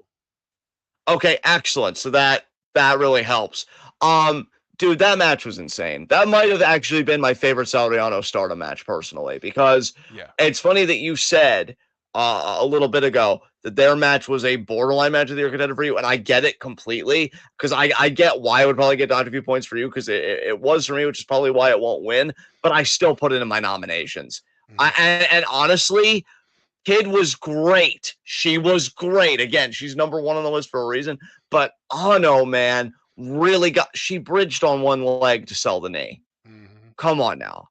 Come on now. Like, what are we talking about? What are we doing? This woman, I love her. Stardom, you need to listen to me right now. You need to listen to me a lot more than right now, but especially like you need to listen to me right now. Give this woman a red belt run. I'm not even playing with you because she is so good. I love her aura when she comes out. I love her look, like literally like her facial expressions. She's always serious, but she has like her own unique brand of vulnerability, particularly with Poi. In the ring, she's so fucking good. Oh my god. Oh my absolute god. The bridging, the selling. I mean, the selling really got me in that match with Kid because I'm like, man, she is really putting Kid over. She is really putting Kid's tactics over. And yeah, she is just so complete as a performer. I am like, yes, we are fucking here. Yes. I adore her, bro. Oh my god. Yeah, if she would become World of Stardom champion, I unless her opponent was an absolute somebody that we're just like noping hard like a Natsuko or something, we would go back to watching world title matches, which I miss doing. And I especially hate it because Kamitani's the fucking champion, but she's a hate brand flavor of heel. And it's like, God damn it. So no, Ano is terrific. I think I just love her matches. I love what a technician she is. I love her psychology and stuff, which again really came to the fore in this most recent match she had with Kid. She is just, oh my God, my heart. Just absolutely wonderful. So you said Kid is number one on your list, so you can talk about her first, and then I'll talk about her. So what are you thinking here? Yeah, I mean, Kid to me is kind of in an interesting spot right now where it really does feel like she's kind of in a way carrying the entire company on her back. Just because like Kamitani's character is so um not Stardom, I guess. It kind of is like the best way I can describe it. Just because, when I think of Stardom, I think of great matches that have clean finishes and that kind of stuff. And really, Kamitani had that reign when she was the white belt champion, when she was the Golden Phoenix. I think she put on like a half a dozen match of the year candidates and one match of the year in her match with Mina Shirakawa.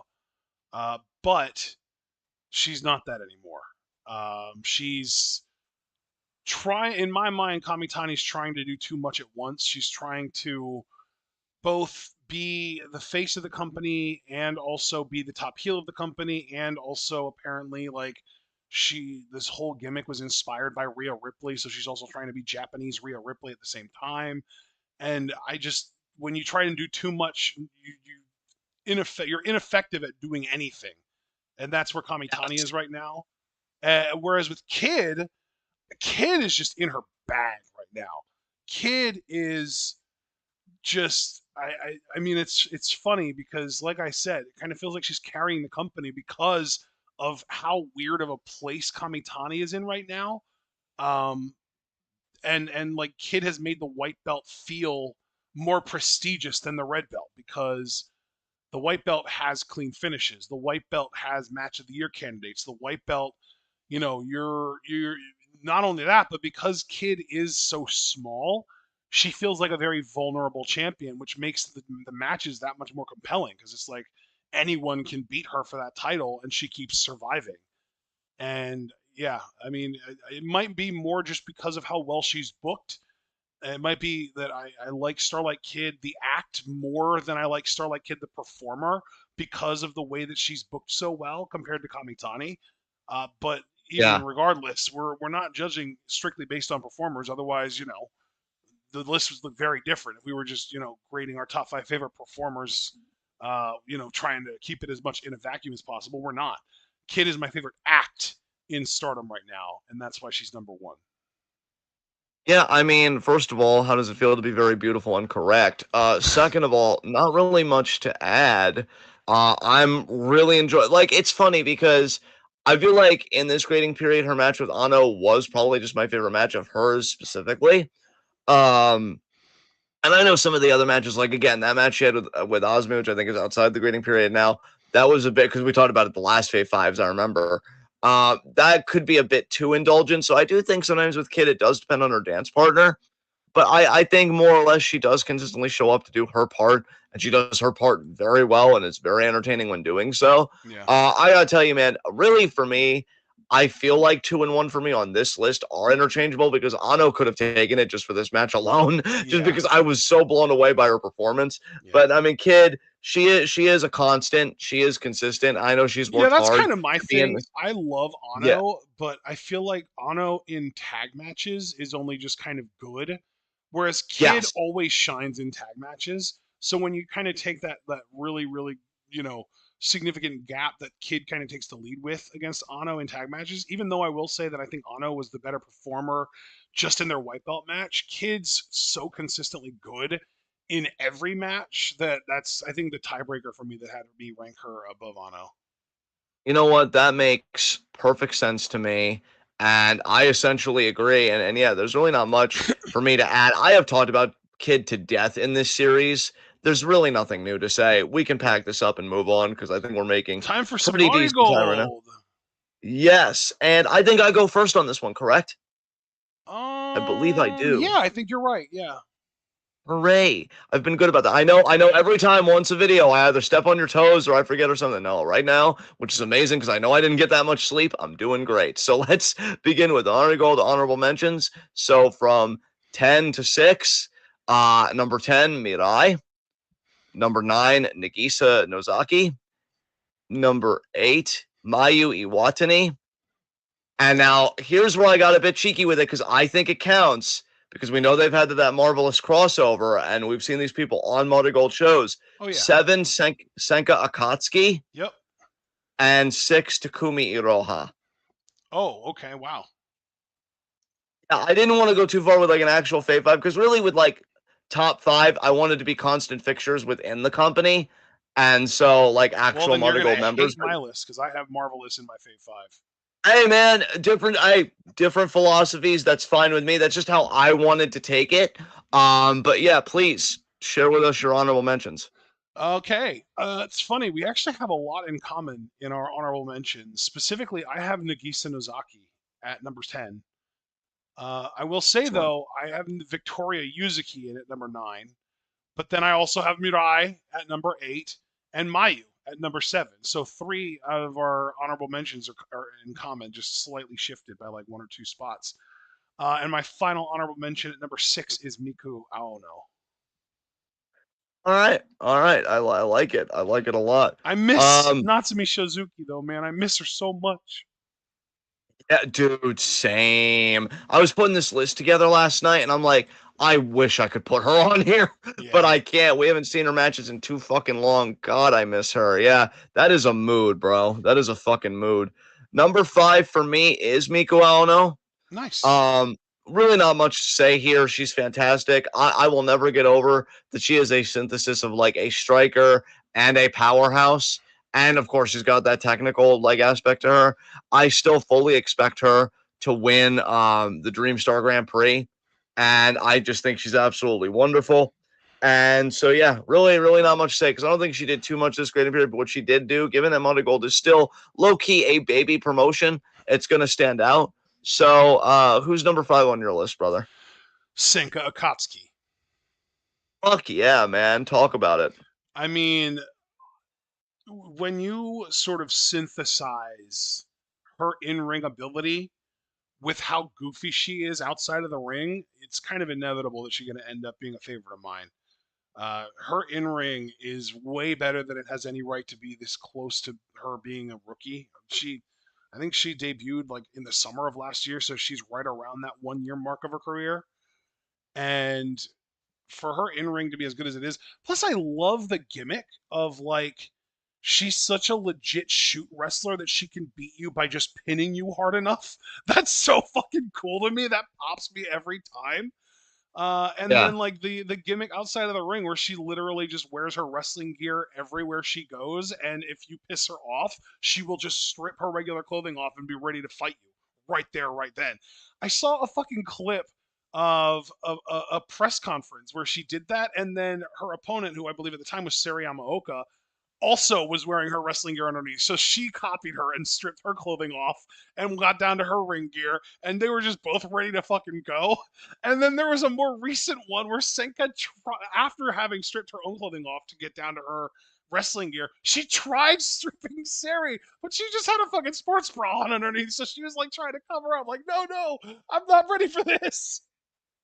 I love Senka, man. She's hilarious. She's like, it's funny that such a simple gimmick can be so entertaining, but it pops me every time.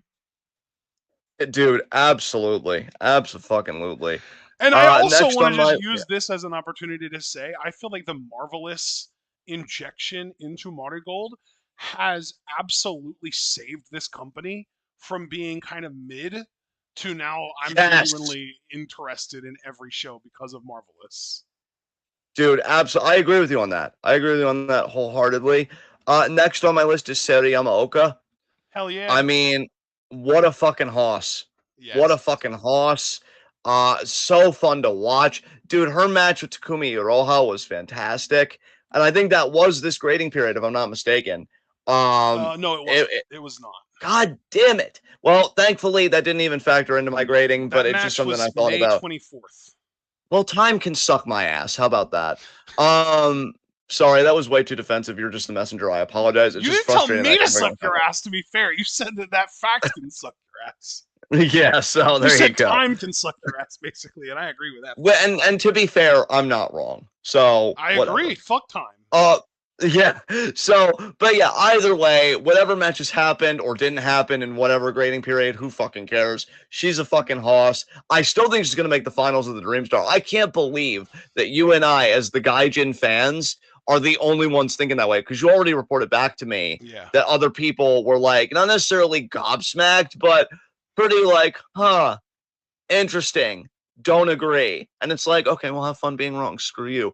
So that's kind of my defensiveness there. But no, I think she's gonna be on a tear. I can't wait to see her go against more main event people because she is just growing by leaps and bounds. The only thing I hate is her little tribute to Nanae Takahashi wearing that stupid fucking cowboy hat during her entrance. When she finally sheds that, then we'll really be in business. Cause yeah, fuck Nanae Takahashi. Who's next on your list? Number 4 on my list is probably someone that's going to be in your top 3 if I had to guess. Rhea Seto. Oh, excellent. Yeah. Yeah, absolutely. Yeah. Absolutely. I So think I we'll get to probably that would later. rank her a little bit higher if she was just succeeding without being a part of a heel faction, but I think that she kind of completes the Darkness Army in a way because Ah, Nagisa, Chiaki, and Misa are a cool trio, but Nagisa, Misa, and Rhea is a great trio. I think Rhea adds yeah. a lot to the faction, and I think I don't know. I wish she didn't have to. I wish they didn't book her to turn heel at all because I was really into her as the babyface character that she was. And let's be real, Yuzuki was an asshole to her and deserved what she got, and it shouldn't have necessarily been like it had to like necessitate a heel turn.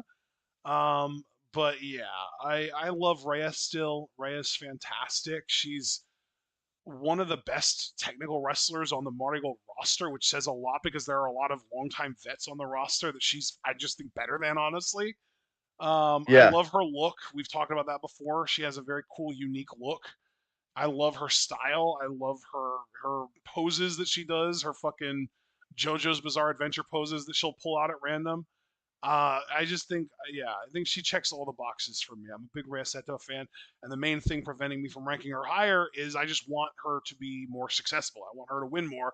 I want her to do more stuff. I want a fucking title on her, goddammit. And as of right now, she's just the most entertaining non-title holder, or one of the most entertaining non-title holders in Marigold. Yeah, man, I totally get where you're coming from. So just to keep it moving right along. Next for me is Victoria Yuzuki. Ah, I I am loving that she's really seemingly coming for that ace spot, and she yeah, wants to be like a future top star of Money Gold. yeah. I think you can see the hunger in her every time she competes. I think she gets better every time she competes. And what I love about it, because here's the thing, you and we've been doing this for a long time now. But I think if you strip us down to like the bare bones of it, we just want to see people A, get good because we want to enjoy what we're watching, of course. But also we just want to see them try Yeah. and give a shit. And Yuzuki, Sakurai. exactly. And Yuzuki is always trying new stuff. In the most recent tag match that I recollect watching with you, with her in it, she did like that standing corkscrew moonsault or whatever. Yeah. And like, it looked good. And I'm like, good for Yuzuki for experimenting because that's what's going to make you a top act. When you really get that move set and you show that you have the courage and the vulnerability to put yourself out there, like that will usually get rewarded bonus points if you do it well. And so far, I think Yuzuki has. So she definitely has that going for her. But I want to know that you care. I want to know that you're trying new stuff. I want to know that you're actively thinking about your performance. And I mean, holistically, you're thinking about your character. You're thinking about your promo style. You're definitely, of course, thinking about your in-ring and stuff like that. And Yuzuki just seems to check all those boxes. So I had to give her a top 3 spot, even if it was just at number 3. And yeah, I definitely think the more I see her, the more I'm convinced, yeah, she's a future Multi Gold World Champion. And 100%. honestly, I think when she gets there, she'll have definitely earned it. Mm-hmm. And the company could do a lot fucking worse. And I mean, a lot worse. So yeah, I'm just really excited about her future. Who is next on your I gotta list? tell you, man, I'm not looking forward to my Sakurai winning the world's Marigold Championship either. I think when that happens, we're going to do exactly what we've done with the United National Kamitani. title, and that's Oh, take a break from world title matches. yeah, Yeah. yeah. Yeah. Also, as the bigger Yuzuki fan between us, can you confirm that she was an asshole to Rhea Seto in that tag match? Absolutely. Listen. Yeah. And I don't even say that in my usual me way of like, yes, she was. No, yes, she was. And she got what she deserved. Yeah. Reyes said it was precious. So, Yeah. yeah, Okay. there you go. Just want to make sure we're on the same page there. Number Oh, absolutely. 3 on my Marigold Fave 5 is the rookie, baby. The big rookie, Seri Yamaoka. Every single time she's in a match, my eyes are glued to my TV because she is so compelling in the ring. The shit that she randomly pulls out of nowhere, like especially I think the move that she does that pops me the biggest every single time is her kaiju drop kick. And every time she does that, it just sends me over the moon, man. I just love that move when she does it. And it's not just her either, because like when Gunther does it, it pops me too.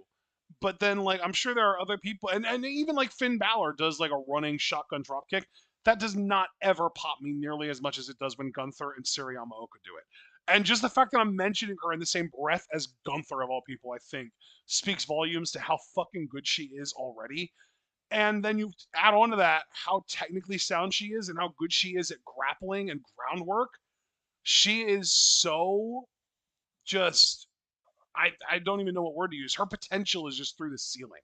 And the thing is, I we've talked about people having a lot of potential before, but the big question is whether they reach it. I feel like she's already like 80% of the way there. She's already so good. 7 months into her career. It's crazy. I can't wait to watch more of her Dream Star matches because her in a singles context is always good shit. Yes. 1000% yes. Yeah. Um, Next on my list, Rhea Seto. Beautiful. I love it. Honestly, she was so close to being number 1. But I'm like, my number 1 though. Like that's my I ride or know, die right dude. there. Believe me, I get it. I was similar earlier with Io, comparing her to like Naomi and Seth. Uh, yeah. She's fantastic though. I think Rhea Seto encapsulates everything I love about pro wrestling. She's young, but she's got so much promise. Do you know how And old to she see is that, exactly? uh, wait, did you ask, did I want to know or do I know? Do you know? Uh, I thought she was 24. That's right. Oh, yes. Okay. It's rare that I win that game, so it feels good.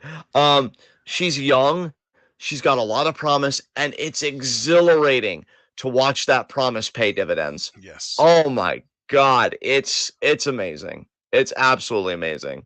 And yeah, I'm just so excited about her future. Like you, I Darkness Army, this whole thing, I'm not like opposed to it, but to be honest, I was more excited about her as a potential babyface. Yeah. If I'm just being truthful. But we'll see where it goes. And again, I really can't blame her because Yuzuki, simmer your fucking ass. It's a team effort. Maybe learn how to be a leader. And I know I put you on my number 3, but also fuck you. I'm complex. So yeah, I am so happy that Rhea qualified for the Dream Star and that she just made it because I would have been heartbroken. I think I can say it that strongly. I would have been heartbroken if she would have been left off, just because now we get to see her against the very best in Marigold, and that's gonna make her better, and that's gonna accelerate the fucking timeline. Yes, yes. So dude, I love her look. I have said over and over, she gives me fucking Tomie vibes, Junji Ito's creation, with her long dark hair and everything else. I love the Egyptian theme that she's got going on. So her whole packaging just fucking pops me. I love her psychology in the ring. I love her wrestling style. I'm telling you, this is a woman where I'm going to make a bold prediction right now because I don't really have like a WrestleMania parallel or whatever to go into. So I'm going to make a bold prediction as it relates to us, provided we're still doing TWitWoW at this time. But I could see in like 5 years' time her being like a match of the year winner for us. Like, I think her wrestling's that good, and if you give her the right dance partner, magic is fucking guaranteed. Yeah. And yeah, I definitely think she's got match of the year contenders in her future. I think she's got championships in her future, and I feel so much more confident talking about her now than say, and just because I get my timelines fucked up, so I'll be concerned, I'll be careful and say the last 2 grading periods because I can tell that Marigold is into her, how they positioned her in the whole feud with Marvelous, now putting her in a faction and especially turning at the expense of Yuzuki, who Yeah. you know they're into. Yeah. It really gives me a lot more hope than I had, again, say 2 grading periods ago, which should cover it. Because now I know, okay, Marigold, you are serious about her. You should be serious about her. Keep being serious about her and don't fuck this up. So yeah, that's essentially everything I'm feeling, and I'm handsome and correct. So that's what everybody can do about that. So yeah, I'm good. Yuzuki, sorry, Yuzuki in that tag match with Rhea, low key, it reminded me of how Hazuki used to treat Momokogo and how Mayu even treated Momokogo when they were teaming, where she's just like completely losing her patience. Like, how do you expect me to succeed with this fucking anchor weighing me down? Referring to Seto, even though Seto's fantastic, that's just the way that it came off to me, like in kayfabe. Yes, yes, Also, I do want to say, I know that hate isn't trying to be Oedo Tai, and if anything in Stardom feels like Oedo Tai right now, it's more Mi Vida Loca than anything. But Darkness Army feels closer to Oedo Tai than anything Stardom's had since 2020. yes, yes. 100% agree. Mm-hmm. I love them. They're a great, really good heel faction in my opinion. Yes. So, brother, who is next on your list? And I think this would be your number 1. So, who is number No, 1 on my your number motivator? 2 actually is Ah, Takumi Iroha. okay, that's right. Because I went first on Marigold, so that makes sense. So, 2 is Takumi Iroha. Please talk Yes. about it. Well, here's the thing. She ranks this high based off of one match that just happens to be my current match of the year and a match that I've referred to several times as perfect. Match with Utah. Yeah, yeah. Yeah. Uh huh. I think Excellent. if we are grading just based off of that match alone, I actually think I might consider Iroha above Utami. But Utami was the other half of that match, and she's done a lot of other stuff during this grading period. So, spoiler alert, she's my number 1. We share it. Yay. But yeah, So, but Takumi yeah. though in that match alone just really reminded me why she is not just an ace or the ace of Marvelous, but really why she is legitimately one of the best wrestlers on the planet right now. And really even more so than I expected, because we always look forward to Takumi Iroha matches. We know how good she is, but she really kind of doubled down on like, no, you guys think you know how good I am. Let me show you why you're wrong and how much better I am than you expect. Because not only was she fantastic in this match in all the ways that you expect, I've referred to her before as the Brock Lesnar of Joshi. Now that doesn't really sound so Yes. good, but in terms of like her ability, I see her as the Brock Lesnar of Joshi. But to the degree now that I think it's even more accurate, because one of the things that Brock does that's underrated in the ring is sell. He's one of the best sellers of all time. And Takumi in this match was unbelievable at putting over Utami's leg work. Utami worked on her legs starting from the middle of the match, because Utami went into the match thinking, oh, I'm going to just overpower Takumi Iroha of all people, like overly confident. And after realizing she couldn't, she went back to her game plan that allowed her to beat Iroha the first time that they met for the world title in Stardom, and that was focusing on the leg. And the way that Iroha sold her leg in this match was so consistent and so good. I actually did not realize that she was even capable of this level of like next level in-ring psychology and selling. And like, yeah, Takumi to me is like, if I were to start a Joshi company from scratch, I don't know if she'd be number one on my list, but she'd be really fucking high on my list of who I would want to start it with. Yes. Yes. I love that you're giving her flowers this way. Because yeah, Iroha is fantastic. That's why she was like at the top of my honorable mentions, only again because I had just this weird rule for myself where I'm like, listen, a Marigold Fave 5 should just be Marigold. Well, but Because that's I the know thing though, Takumi is won't. the Marvelous Women are a part of the Marigold product. That's why I included her Yes. and Akatsuki in my Fave Five, because like, even if I mean, we've done this before too, where like a Stardom wrestler like Mina will show up in AEW for a little bit, and they won't be in Stardom for that grading period, so we can't put her on our Stardom list, but we can put her on our other list for AEW. That's kind of how I treated Yes. Marigold here. Yeah, absolutely, absolutely, and I understand that. And for me, I guess I just don't know how much longer this collaboration is going to last. But Well, to get back to your actual choice, yeah, I completely get it. Takumi Iroha is this fucking stud, man. Holy shit! Like I know when we're reacting to Takumi Iroha match, I'm like, oh, today's going to be a good day. yeah. We're eating good today because Takumi Iroha is on the fucking queue. She's in the fucking pipeline. It's good shit today. And yeah, that's why, because few people I think can really touch her in that fucking ring. But yes, of course, number one, Utami. Utami. I'm actually gonna let you do the bulk of the talking on this because for me, again, much like Kid, I've talked about her forever. I love that she's a powerhouse wrestler. I love her emotion in the ring and everything else. I love how she carries herself as a world champion.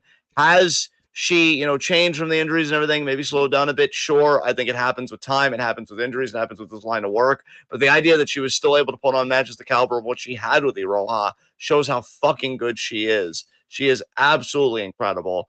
And yeah, that's really all I have to say about it. So yeah, you go, man. You talk about it, Tommy. I mean, yeah, she, like I said already, her match with Iroha is my match of the year, and one of, no, not even one of, my favorite match that I've seen in wrestling in years, maybe since 2022 even.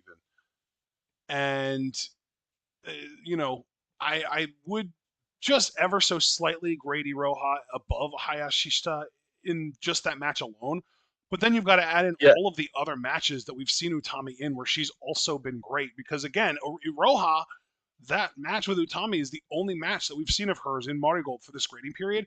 Whereas Utami has been in several other matches, including tag team matches, where she's Utami, so she's awesome and she shines and she's great. And so the cumulative score that Utami would earn is always going to come out as being better than Iroha, because Iroha only had the one match, and Utami in that one match was exceptional. She was unbelievable. Again, I loved the psychology of going into the match thinking that you're going to kind of like, pompously thinking that you're going to overpower someone of Iroha's caliber, realizing part of the way into the match that it's not working and you're not going to get away with it, and being humble and self-aware enough to be willing to change your game plan part of the way through a match. That to me is like all-timer type stuff. That's like all-time great stuff right there. And Utami was fantastic in that match. And I love almost all of her teams that she's a part of in Marigold too. She very consistently teams with some of my favorite wrestlers in Marigold. She teams with Yuzuki a lot. She's in my honorable mentions. She teams with Kizuna Tanaka a lot. I don't have her in my top 10, but if I was going to like 11 or 12, she probably would have been right there. She also teams with Koki a lot, who's on like similar lines to Tanaka. And most importantly, in my mind, she teams with Sari Yamaoka a lot, who is literally number 3 on my Fave 5. Utami is consistently in good tag teams. That means that we watch her matches, and when we do, she's always a standout in them. She's just the most consistent wrestler in Marigold by far. Yeah, I love it. I really have nothing to add. That was perfect, much like your face. So we can now move on to the other list, which is always the fucking easiest for me because I never have an honorable mentions for others just because I don't watch enough of like outside wrestling, beyond WWE, Stardom, Marigold, the established promotions. So do you have any honorable mentions in your other list? I went all the way to 5. Be proud of me. First of all, I always am. Second of all, show us who your top 5 are. Number 10. These are my honorable mentions, by the way. Of course, yeah. So I should have said your number 10, but that is what I meant. 'Cause you have a roster of 5. So yeah. Yes, number 10. Number 10 is Kazuchika Okada. Nice. Number 9 is Konosuke Takeshita. Nice. Number 8 is the new TNA X Division champion. He beat Moose for it at the pay-per-view. I don't remember. Was it Slammiversary? I don't even remember the name of the pay-per-view. Leon Slater. Yes. Congratulations to him, for sure. Number 7 is the former TNA Knockout champion, Masha Slamovich. Nice. And my final honorable mention is still, thank Christ, still the Princess of Princess champion in Tokyo Joshi, Mizuki. Well, look at you bringing TJPW into this out of fucking nowhere. Nice. Summer Sun Princess. I actually watched some of the matches on Summer Sun Princess. I found a copy of it. Or no, I didn't need to find a copy of it. I pulled it up on fucking Wrestle Universe. And I watched a couple matches from there. And yeah, Mizuki, thankfully, did not lose to Yuki Arai. I was terrified she would. I was so happy she didn't.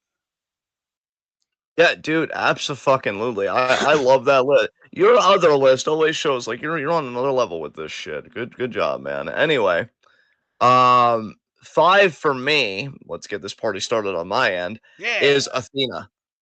Wait, shouldn't I go first at number 5? I'm sorry. I mean, I already have your shit typed up as Athena, but since I went first for the WWE. Yeah, you know what? I'm so sorry. I guess I was like, see, I tell you, once every fucking commentary, I never get it fully right because I didn't have honorable mentions. I assumed, yeah, no, but you're right though.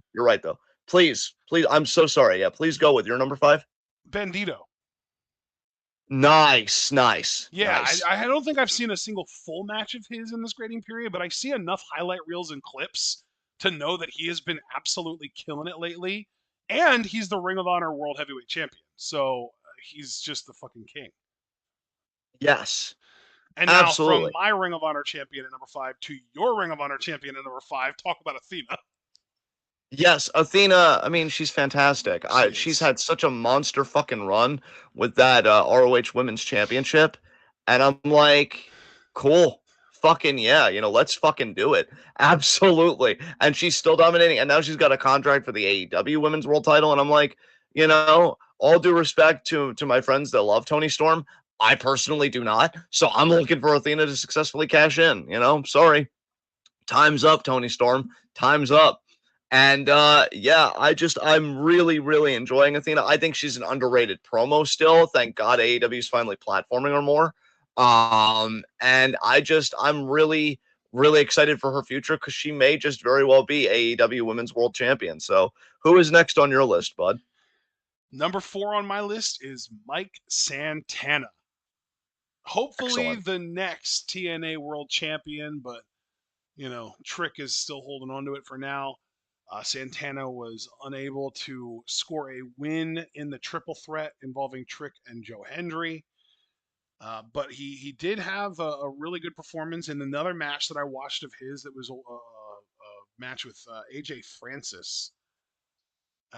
Closed out an episode of Impact during the screening period. And yeah, Santana is always great on the mic. I liken him to Eddie Kingston. I think his mic skills are very similar to Eddie Kingston in terms of just how authentic and real he feels on the mic. But then you add the layer of he's also a tall, athletic dude with a great physique and a great look in general who can really go in the ring and do athletic stuff like dives and stuff. Whereas Eddie Yeah. Kingston is much more limited in the ring and pretty much limited to like strikes and throws. Mike Santana can do all kinds of shit.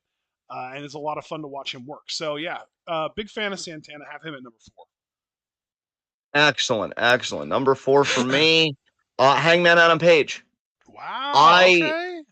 am really enjoying how he's carrying himself as world champion, especially on the mic.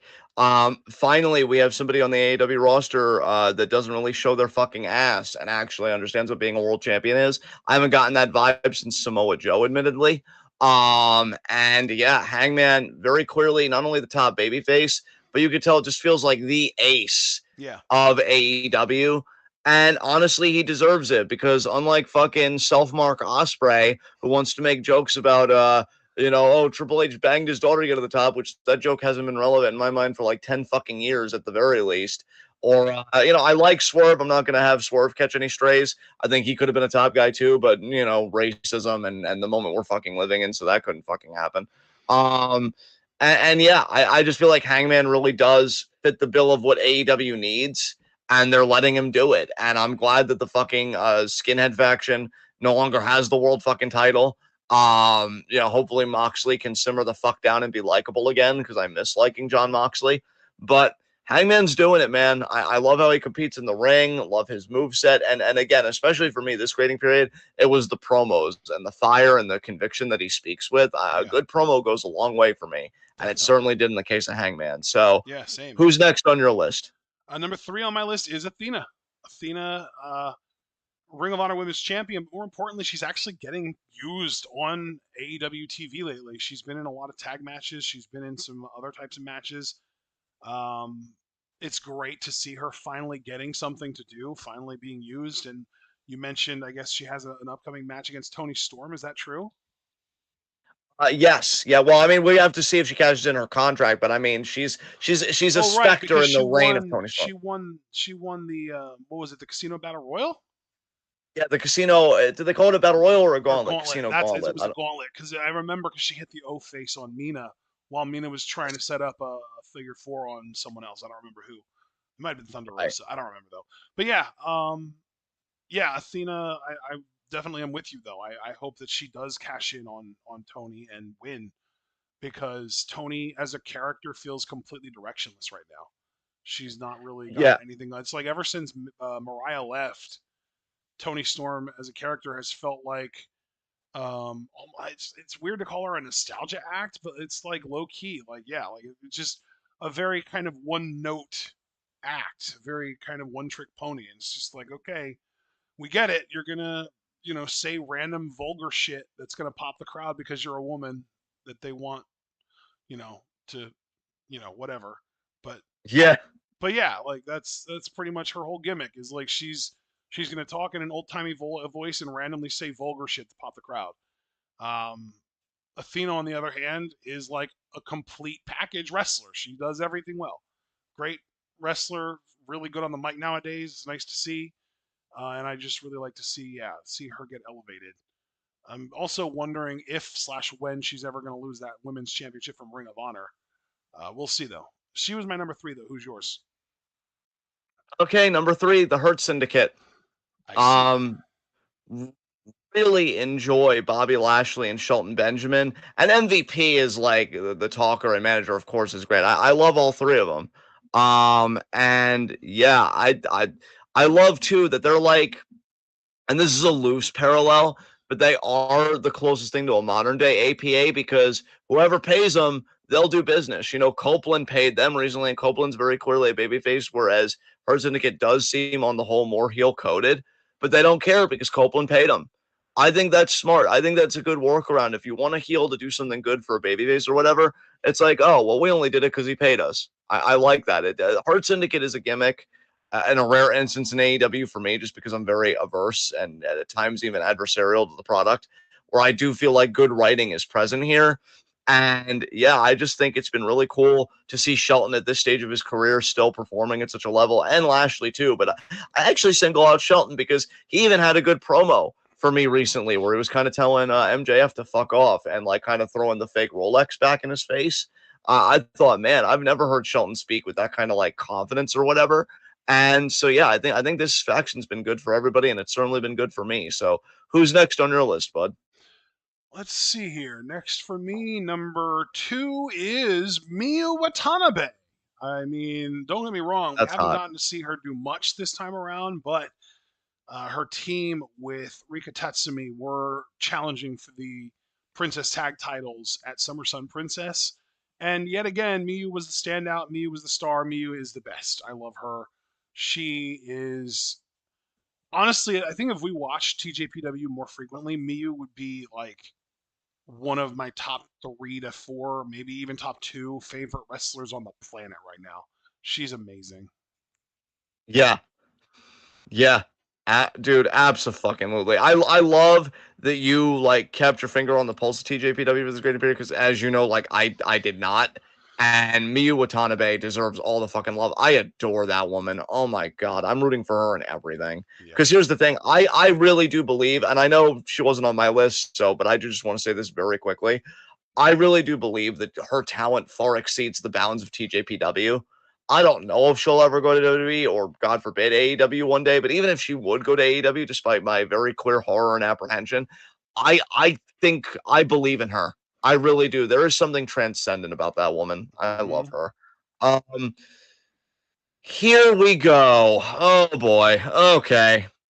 Number 2. I'm just gonna rip the band-aid off. I'm getting back with my dirtbag ex. It's MJF. You know, I have no defense here, okay? I'm enjoying him on the mic. I'm enjoying what he's doing right now with Mark Briscoe. And I don't really care too much for Mark Briscoe, but I'll give him credit. I think he's carrying his weight too. Apparently, MJF wanted to work with Mark Briscoe, which I find very interesting because I've never heard about MJF. And I'm not saying this in a bad way. I'm just saying I've never read about MJF having an interest to want to work with anybody. But I'm enjoying the feud. I like that he has the contract. I like that he no longer has Hurt Syndicate. I like that, like in this particular, because I've always complained about MJF. They do the same shit with him and this and that.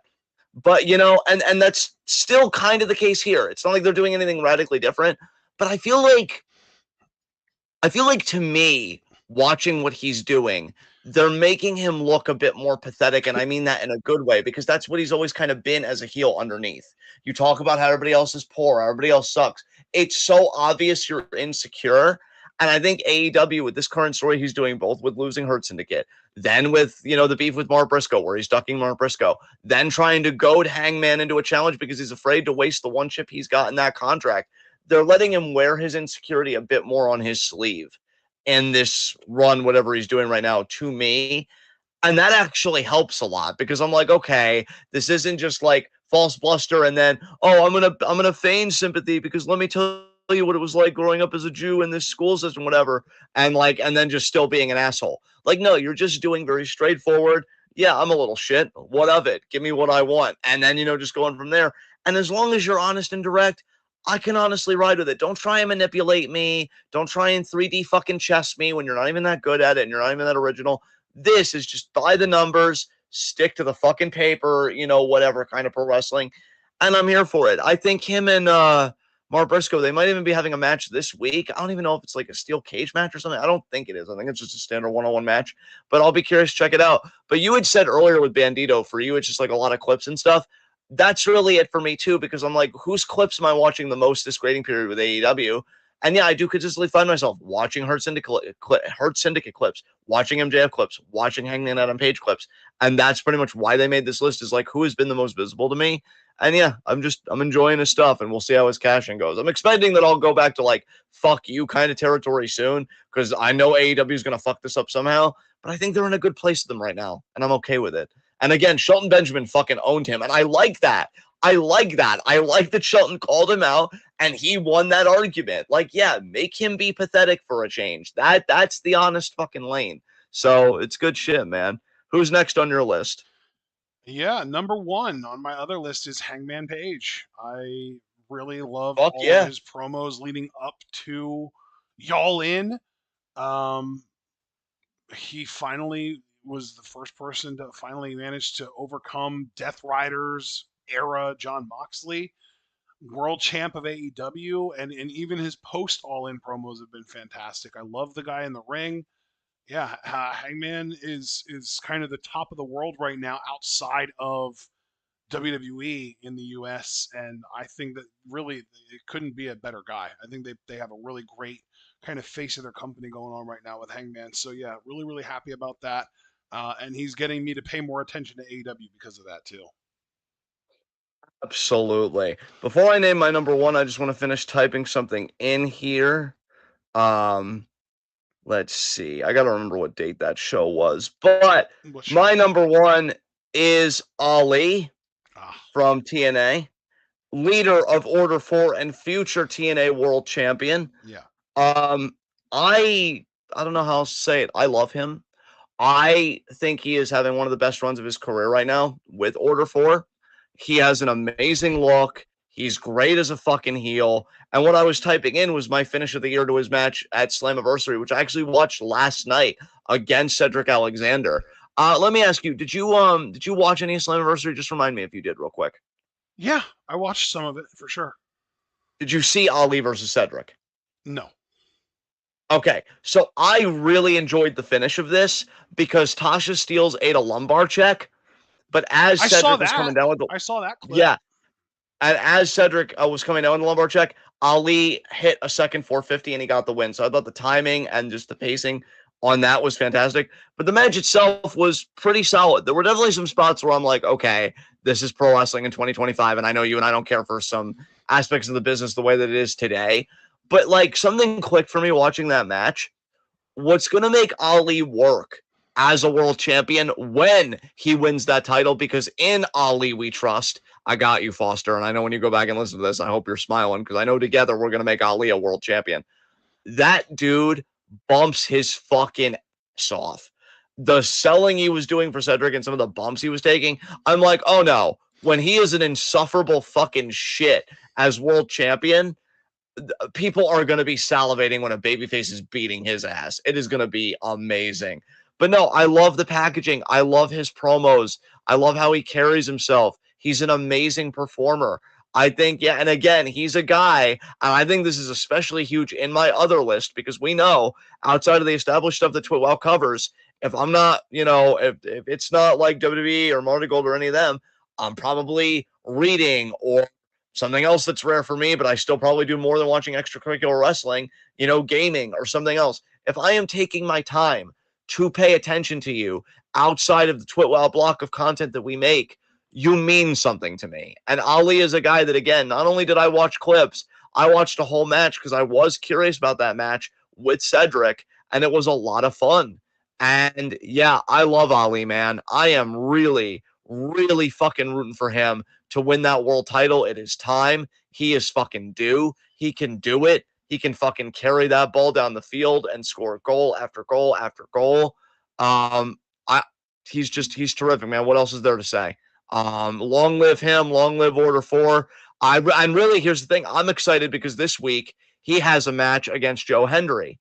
I want him to win that match because if he wins that match, given that Joe Hendry is a top guy in TNA and a former world champion, that bodes very well for my aspirations for Ali to be a world champion. So really hope he beats Joe Hendry this week. But yeah, he's fantastic, and I'm so glad for this section, and for no other reason, because I can give guys like Ali the love that they deserve. But who rounds out your list, man? Who is number one for you? Oh, Hangman was my number one. It's time for us to move on. Hangman to was your number one. Okay. And you get to go first for the master list. All right, sweet. And my starting my top 10 is Ali. So picking up right where we left off. Perfect. My number 10 is Sari Yamaoka. 9, The Vanity Project. The party's here, baby. Nice. My number 9 is Soruka. Excellent. Love that. Number 8, Lyra Valkyria. Nice, nice. My number 8 is Takumi Iroha. I wanted her higher here, but WWE has been so good lately, and a few acts in Stardom. Number 7, Rhea Seto. Nice. Love that. My number 7 is Hangman Page. Number 6, Seth Rollins. Nice. My number 6 is Starlight Kid. Number 5, Sol Ruka. All right. Number 5 for me is Utami Hayashishita. Beautiful. Like your face. Number 4 for me, Starlight Kid. Number 4 for me is Naomi.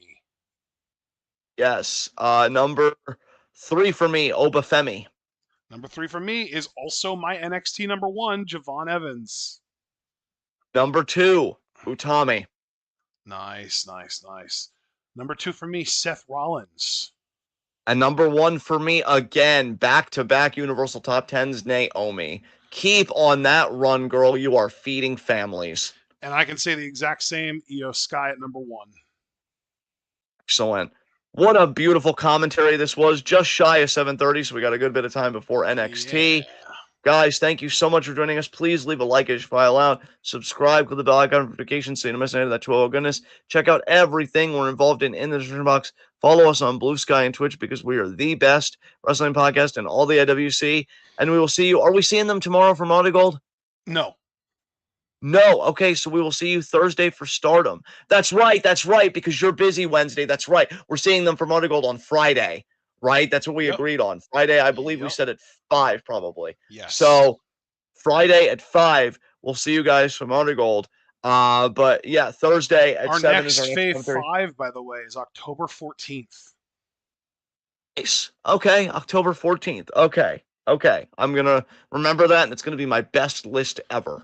It's the first show after Crown Jewel, which is in Australia this year, so we can actually watch it.